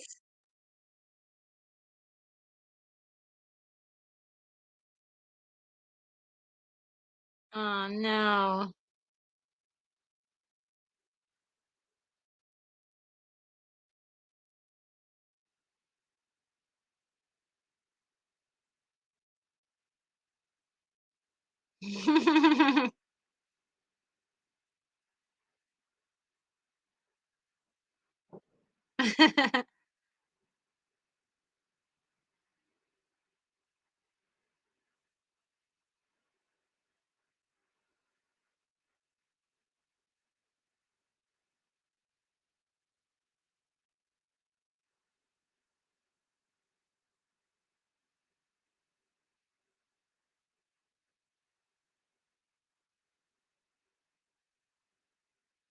I'm blind on a rocket cycle. Blind on a rocket cycle?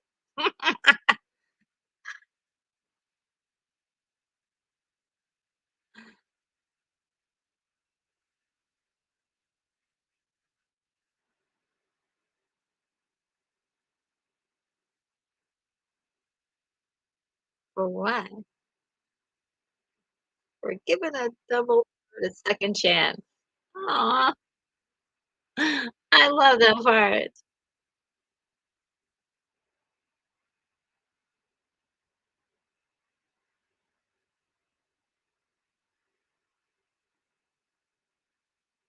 They're giving her, like, the perfect manicure.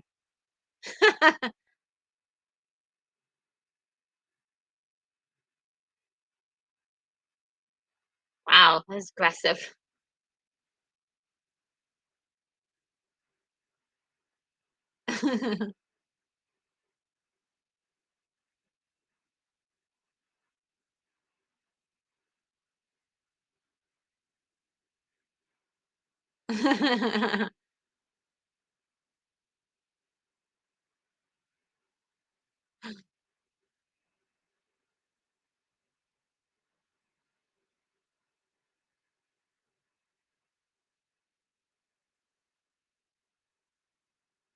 What are you guys saying?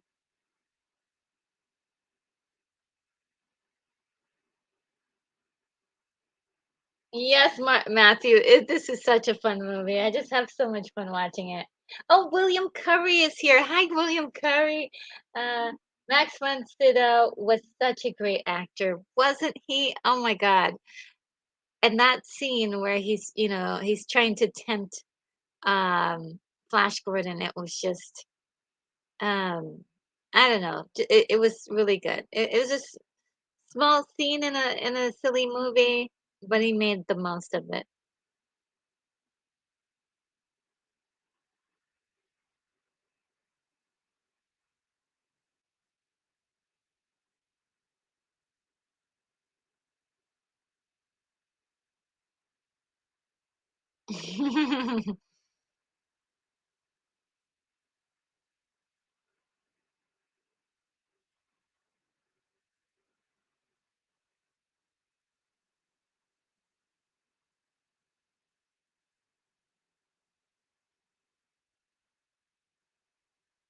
Mm,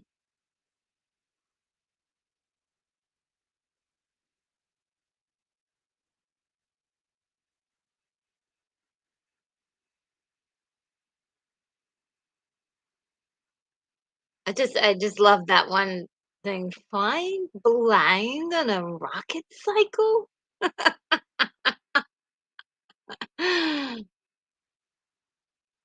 Imbecile.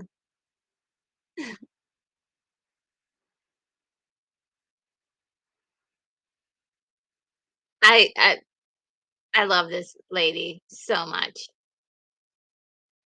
Uh Kala. Incredible. Is it General Kala? I think it's General Kala.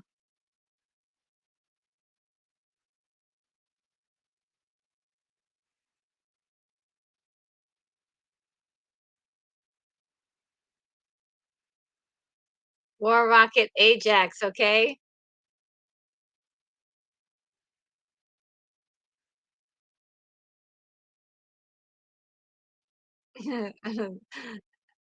I'm like, "It's a trap."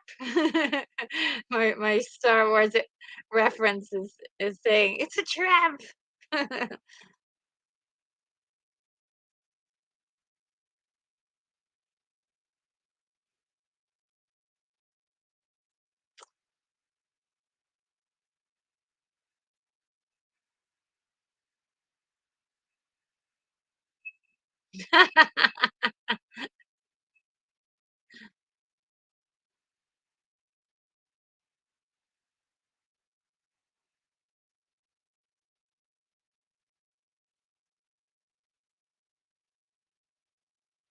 They're waiting for you.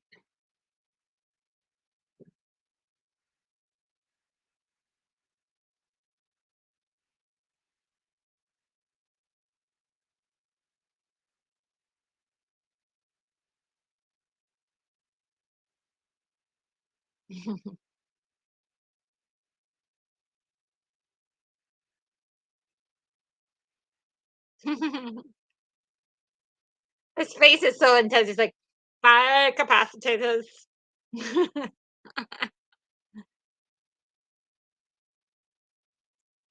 This intensity in his face, like, oh gosh.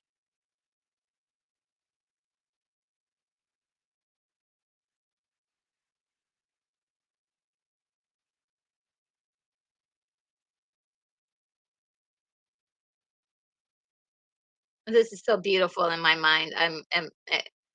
To me, this is just a gorgeous scene of that ship coming out of the clouds like that. It's so beautiful.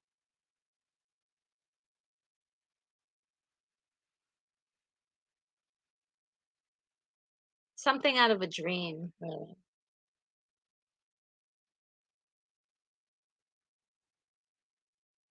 Yeah. Oh, Lal, you're leaving us, Lal. Well, you have a wonderful evening. Thank you for joining us today. Thank you so much.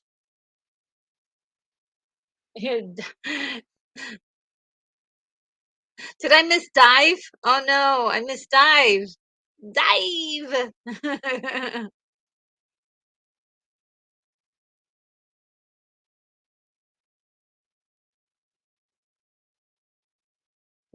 Dive.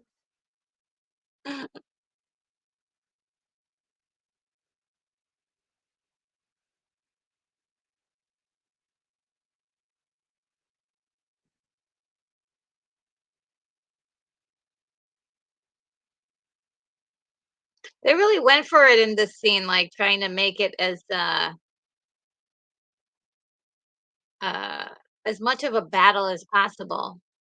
Um the chaos of a battle.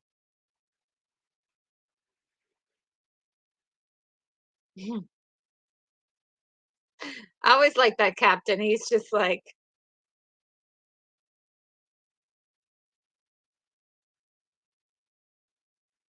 so stern and over the top almost. Oh no.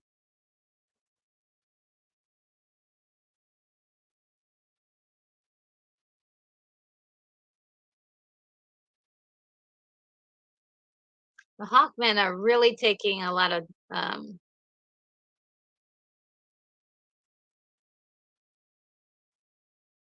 no.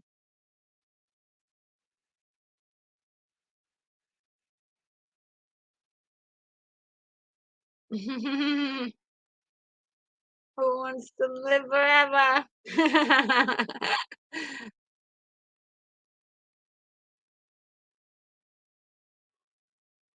It's like, oh well.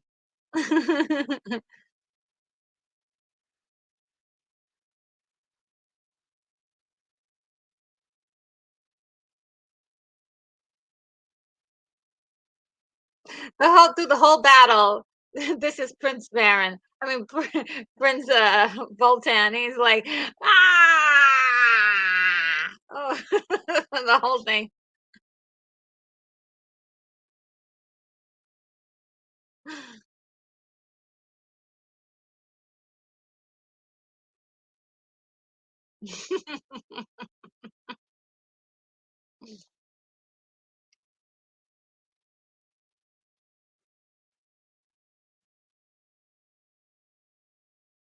Oh, no.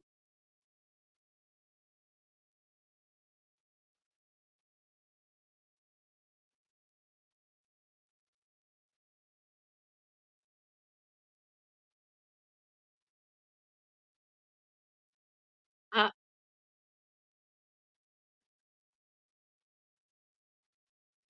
ooh, that's gonna get them inside. Alright, go for it.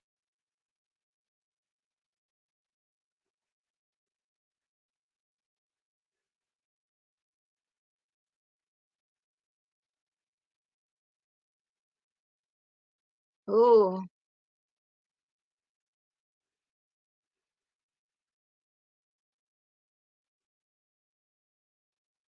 wow.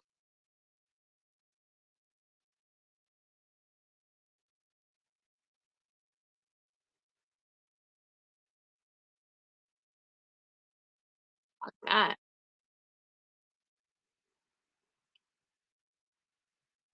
Oh, yeah, this is great.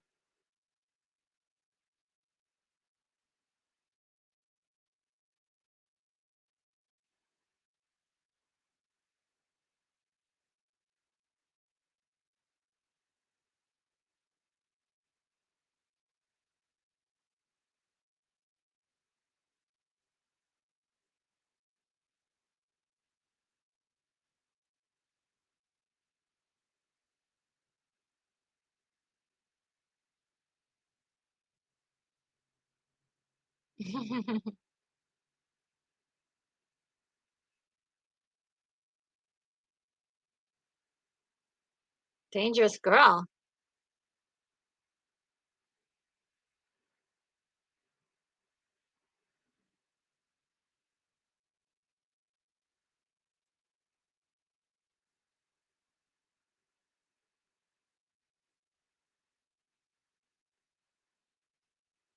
She knows something is wrong.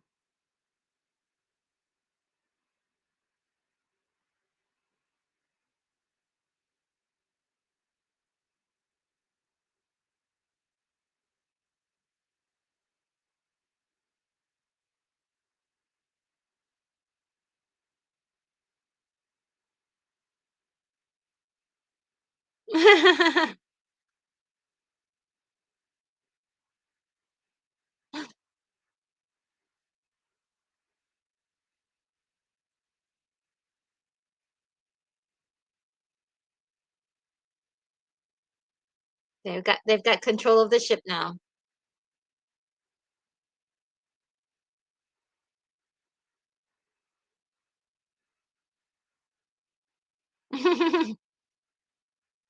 Aw,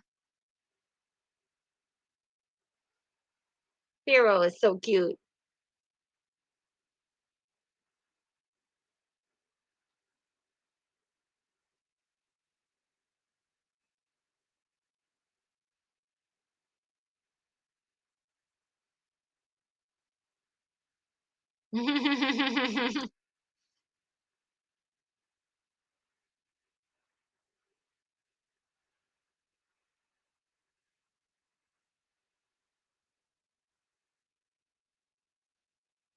Mm.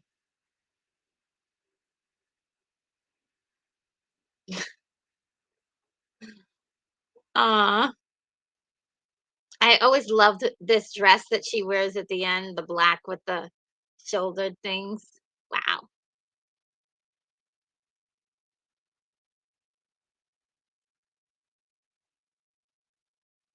All creatures will make merry.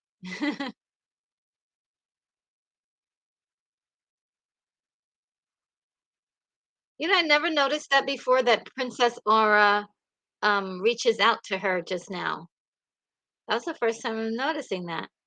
I've seen this so many times.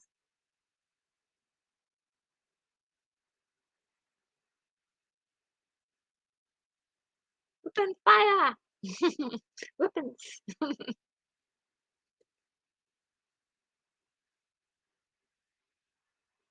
In the Emperor's name.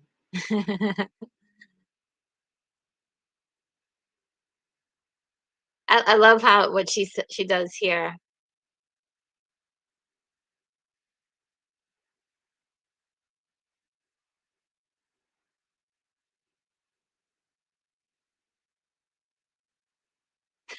He's like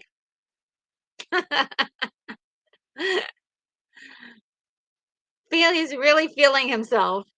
Let's see what you guys are saying. Oh, my cool dog. Hey, how you doing?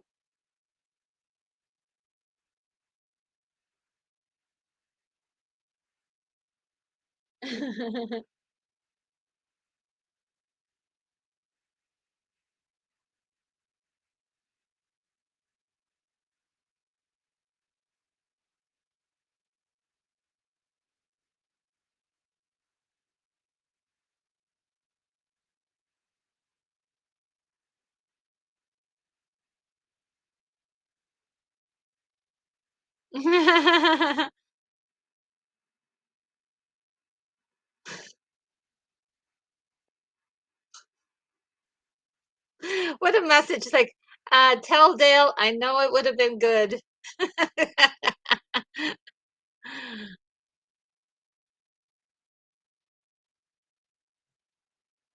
We're getting the theme, guys. It's about to happen.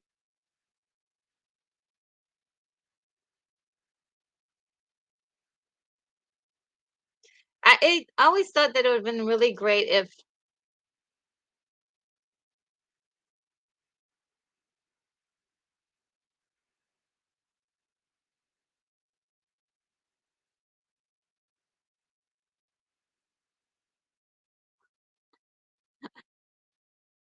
isn't that the coolest thing?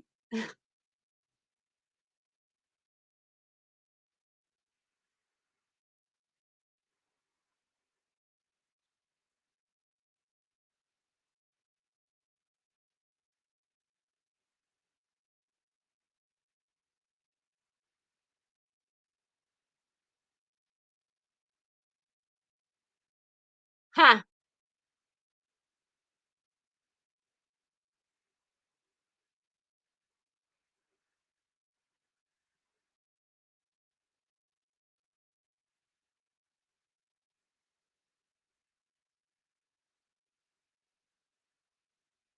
She was made out of black goo, huh? I love that effect. Kinda reminds you of the Wicked Witch of the East or sorry, the Wicked Witch of the West.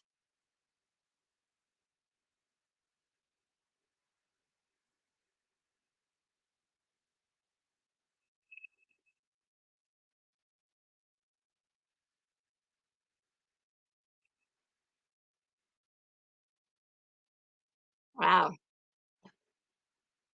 that Baron is really good with the weapons, isn't he?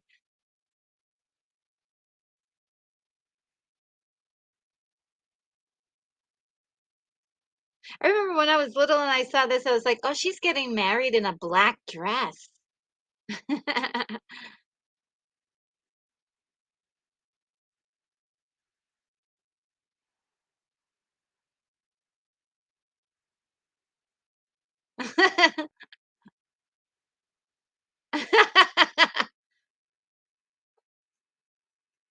This part is so hilarious.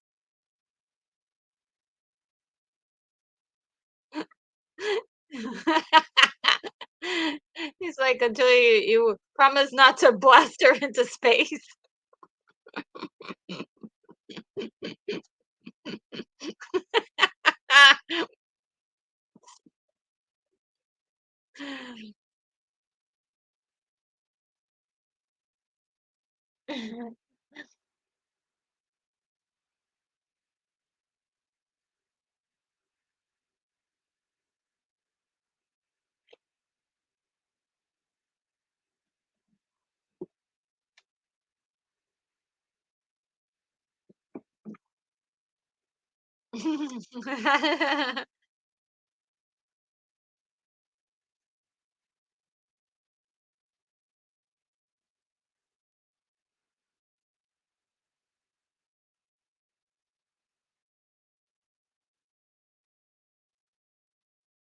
That did the trick.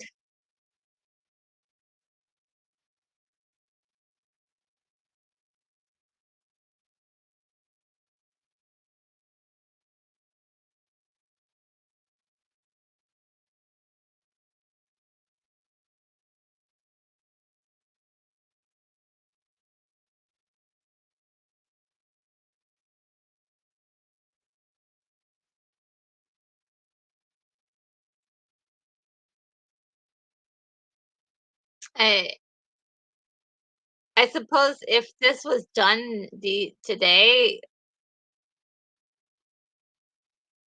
the likelihood would probably, you just wouldn't have that match up. But I thought that effect was so impressive.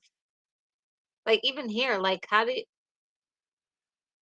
they fix that? Like that looks pretty realistic, right?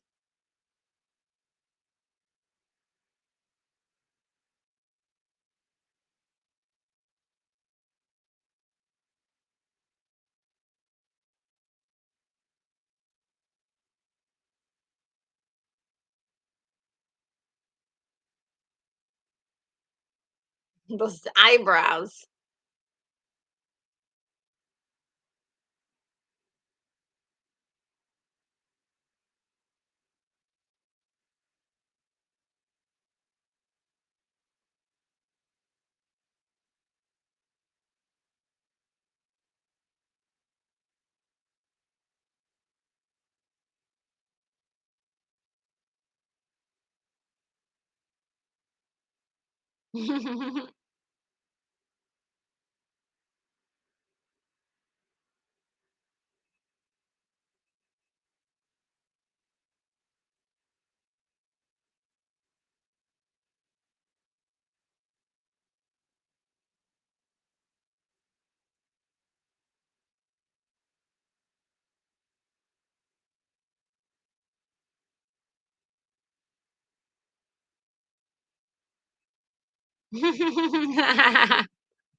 Aw, I'm gonna cry. Guys, I'm leaking.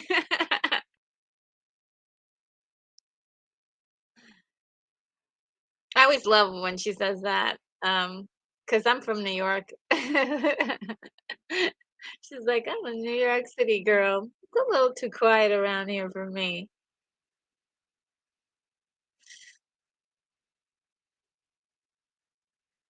That's pretty awesome. Then we have the ring, the end. Question mark. Uh, and I think in this story, they were gonna have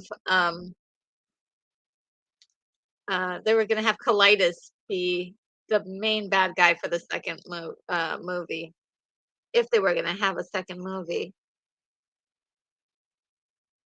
But I think because they made, making the movie itself, the first one was such a hassle, or they had so many ordeals go wrong, and they just didn't bother pursuing it anymore. But yeah, what a movie! Oh my God, hearing all those songs and uh, just seeing all the color and beauty of all of those shots. It's just really gorgeous.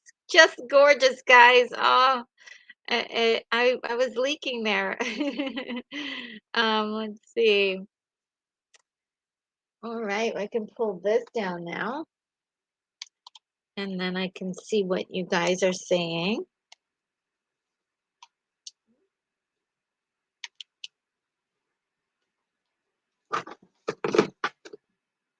See what you guys are saying in the chat. Thank you for to everyone who tried to let me deal with, let me see this part first. I hardly ever know how to do this. But I see that Unicorn Rampant Studio just gifted the channel a $20 super chat. Really appreciate that so much.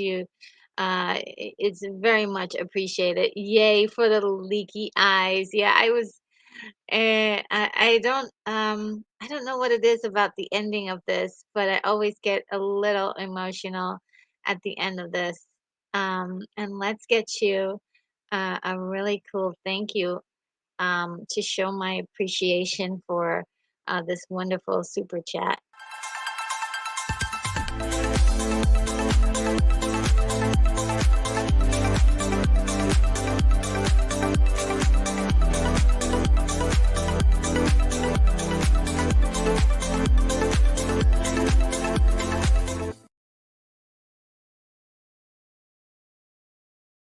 Wow, wow, wow, wow, wow, wow, wow. Oh gosh.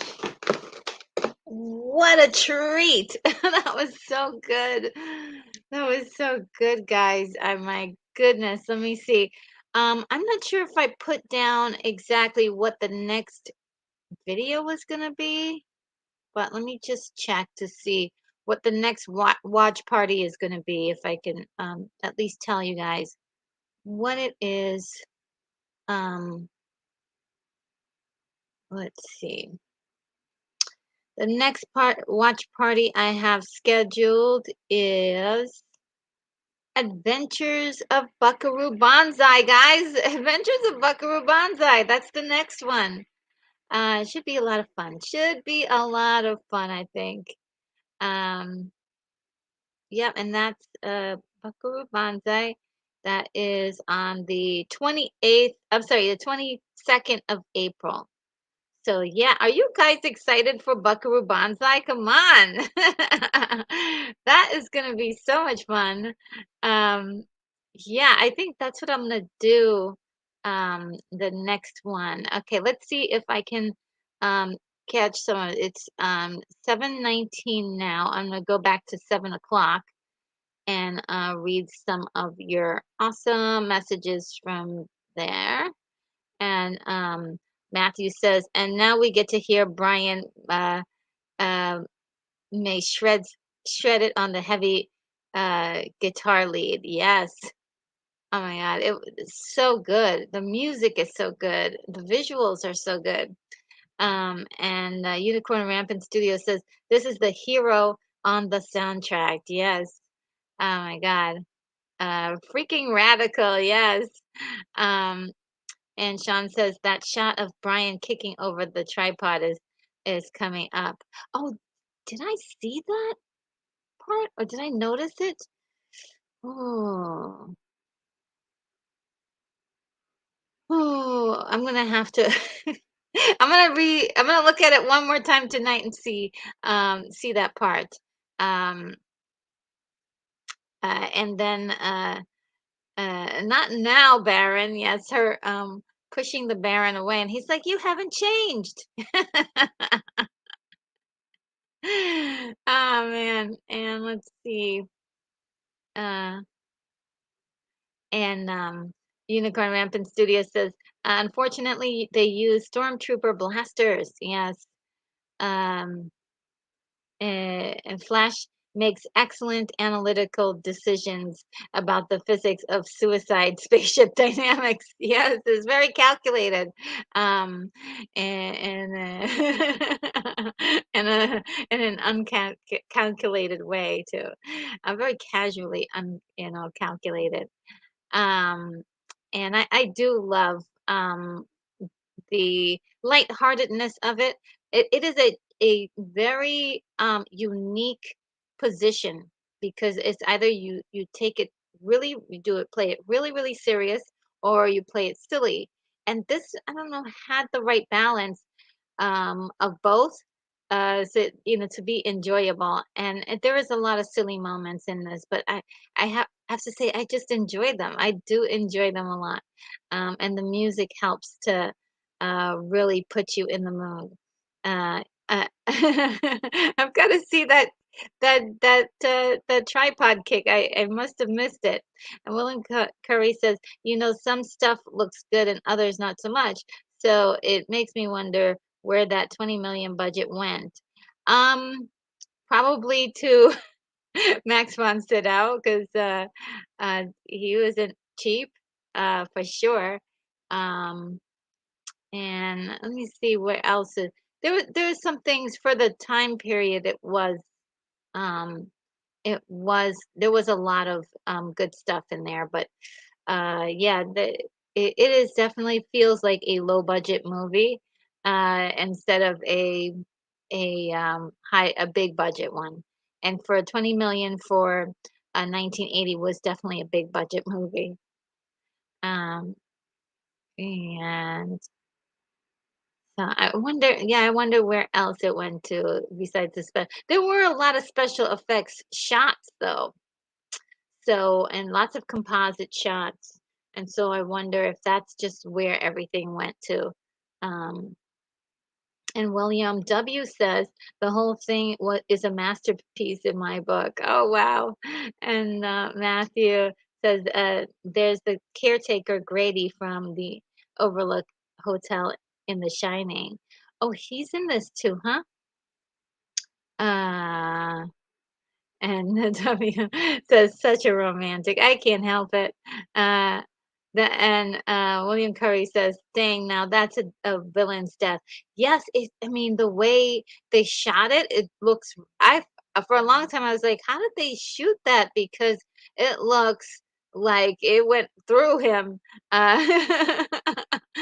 and yeah, it looked really realistic, and the way when he like slides off, the pole kind of bounces a little bit. I was like, "Ew, that, what an interesting detail. That is gruesome."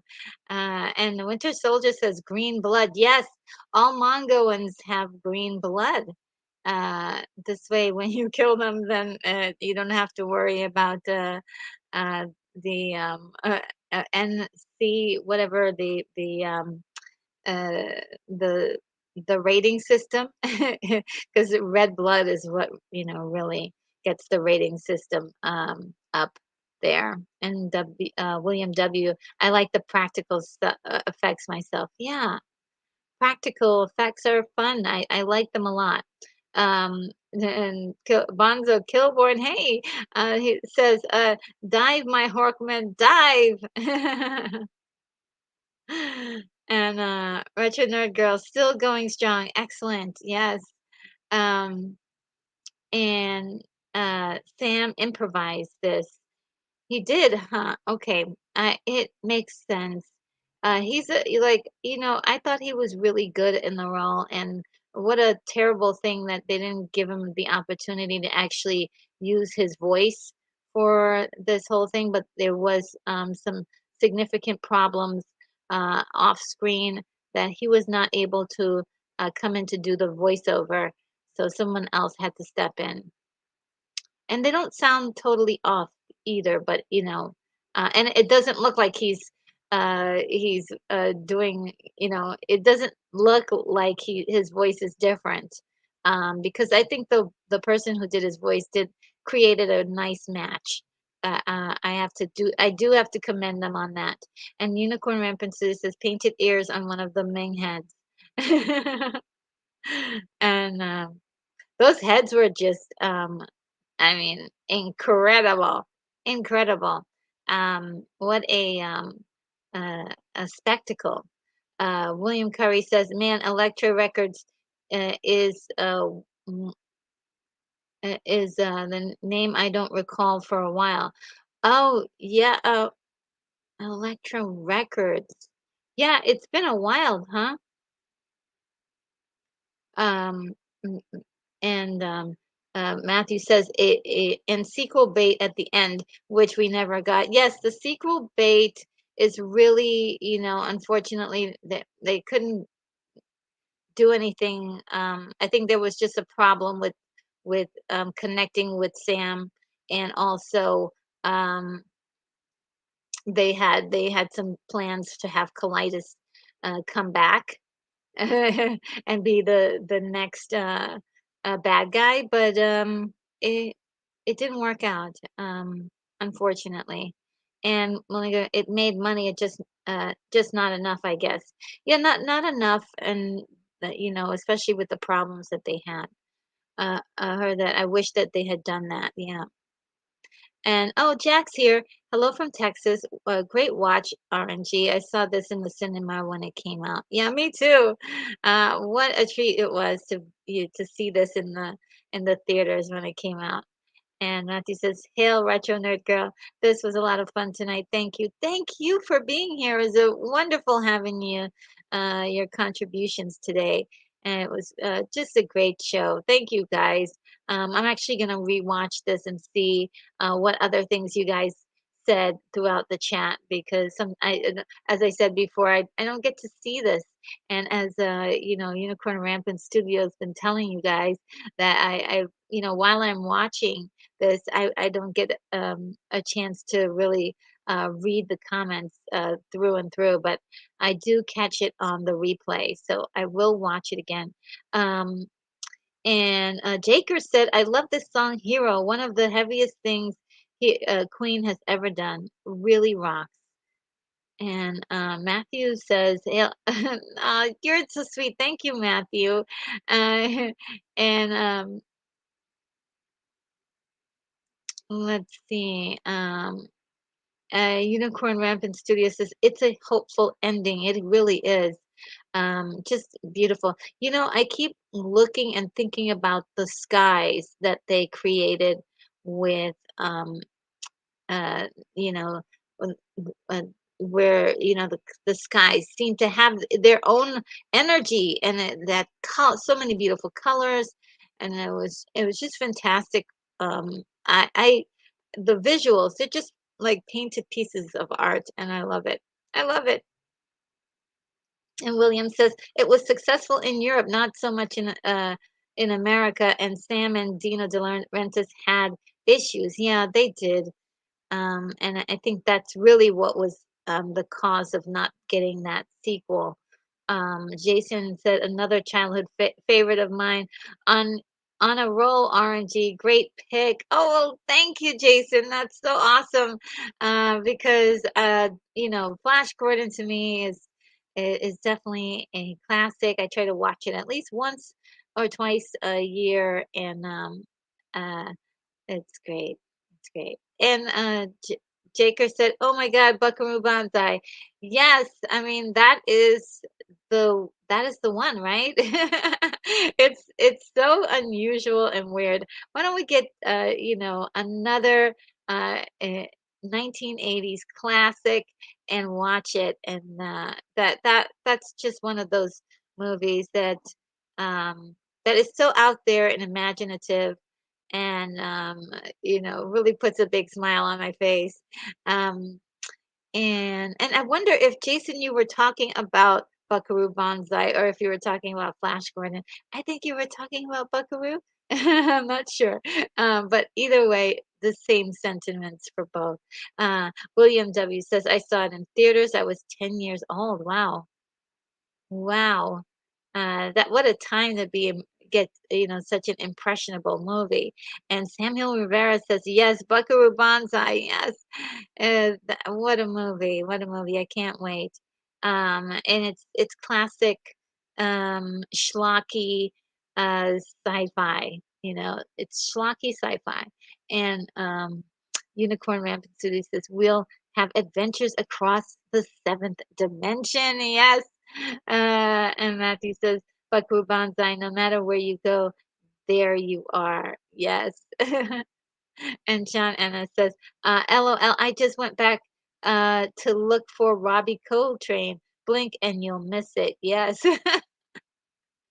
Yes, he didn't say anything really. He just took their bags in the beginning of the film.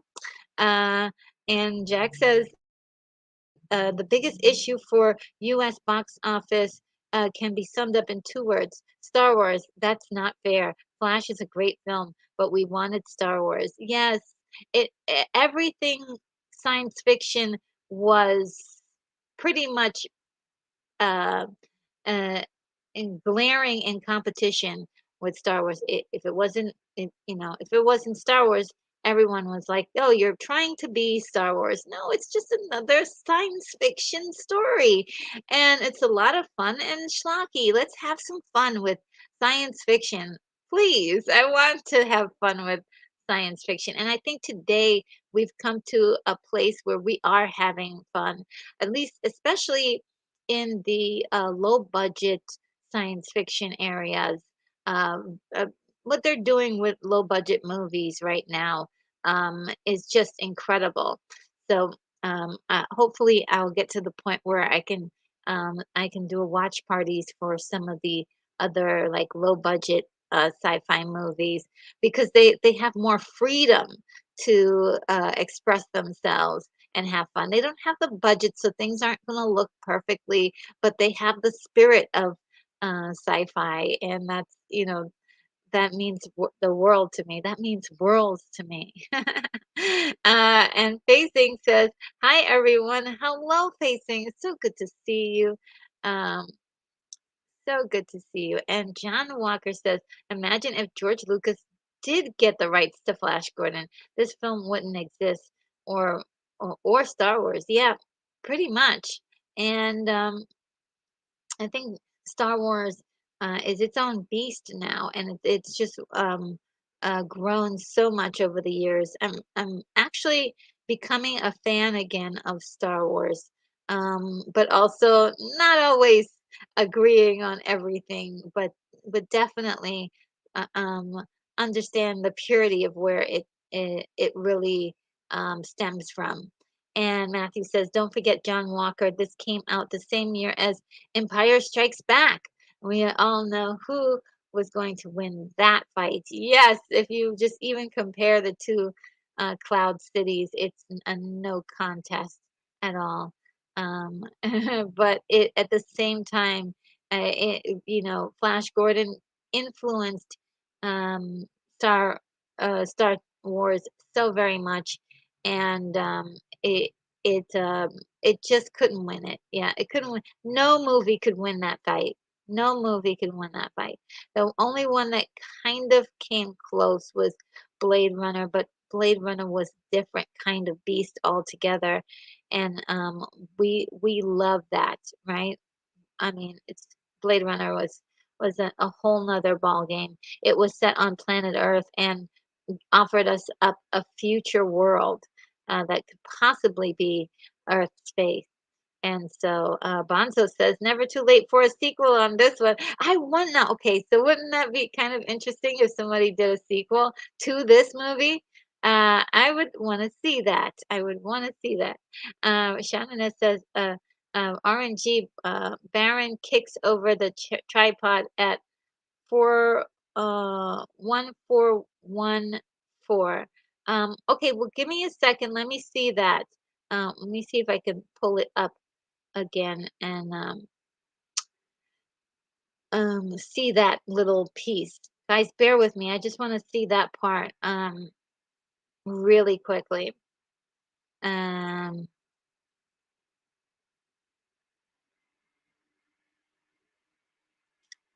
let's see. 141.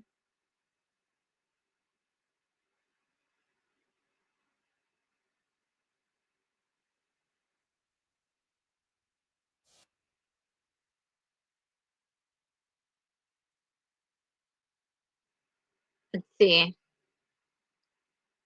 You say 14144. Let me see. And I've got one for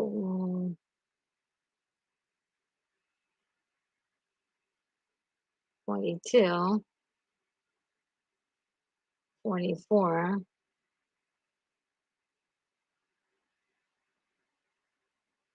Oh, I must have just passed it.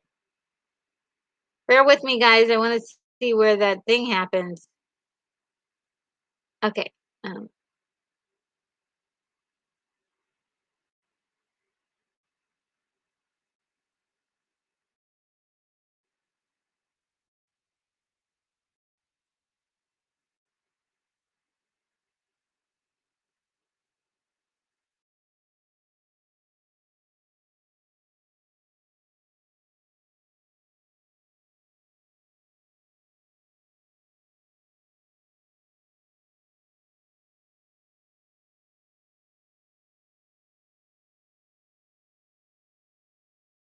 he's um he's going to the he's there's an elevator and two of those creatures are in it and he kicks over the tripod and then shoots them. Is that what you're saying? I think that's what you're saying.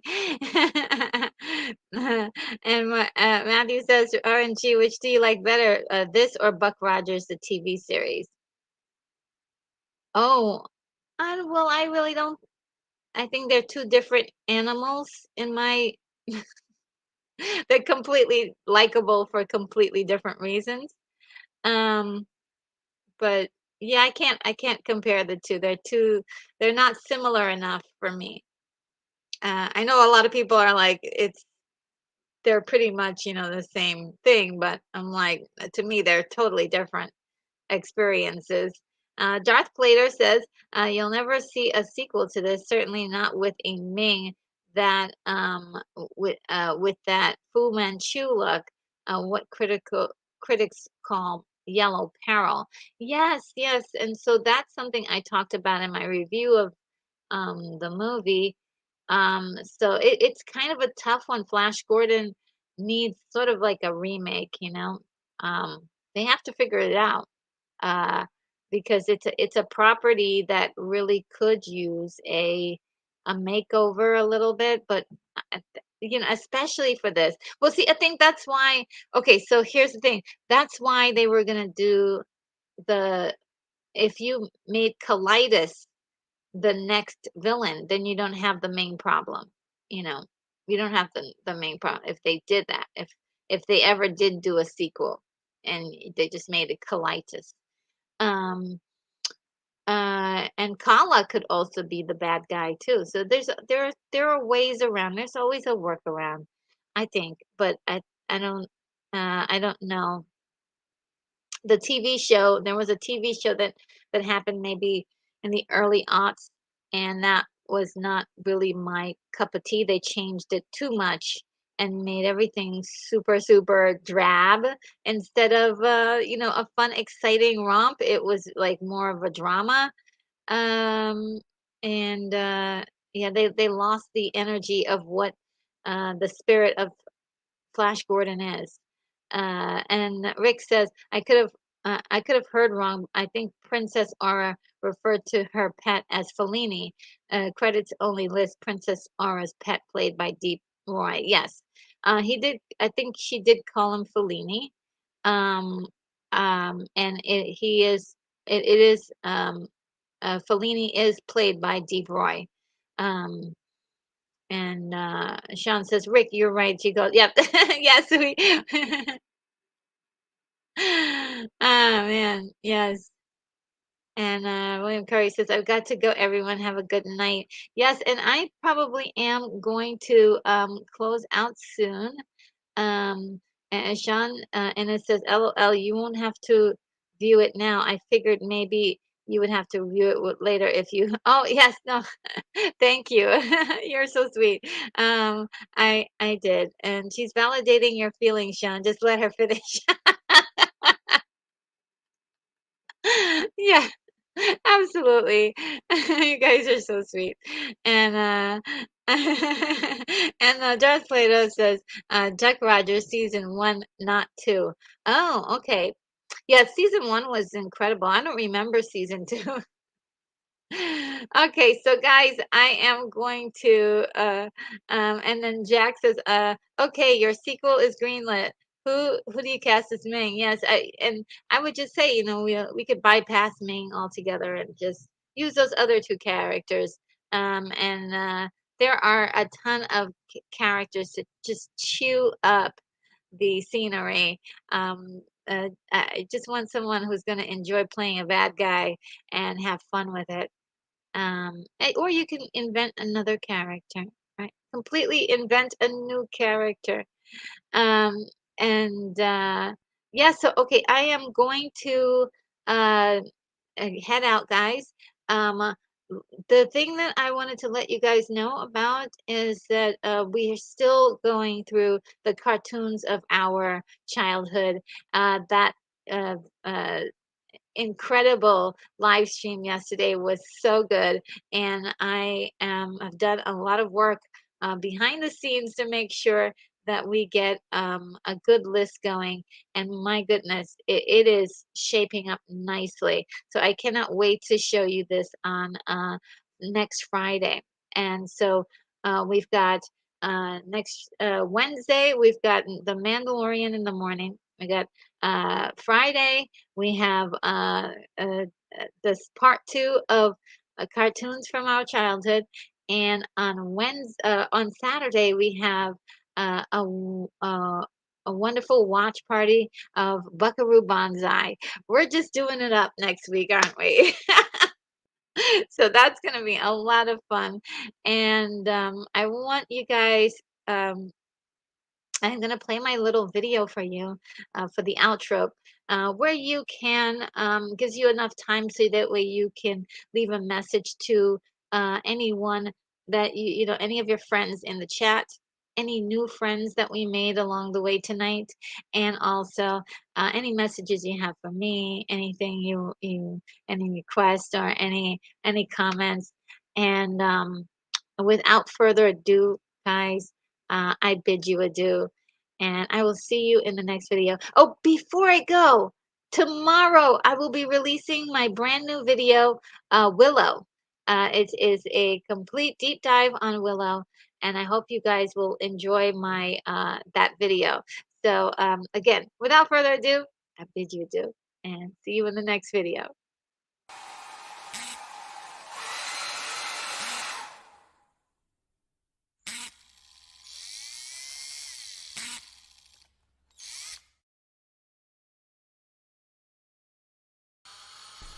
Retro Nerd Girl, you are clear for takeoff.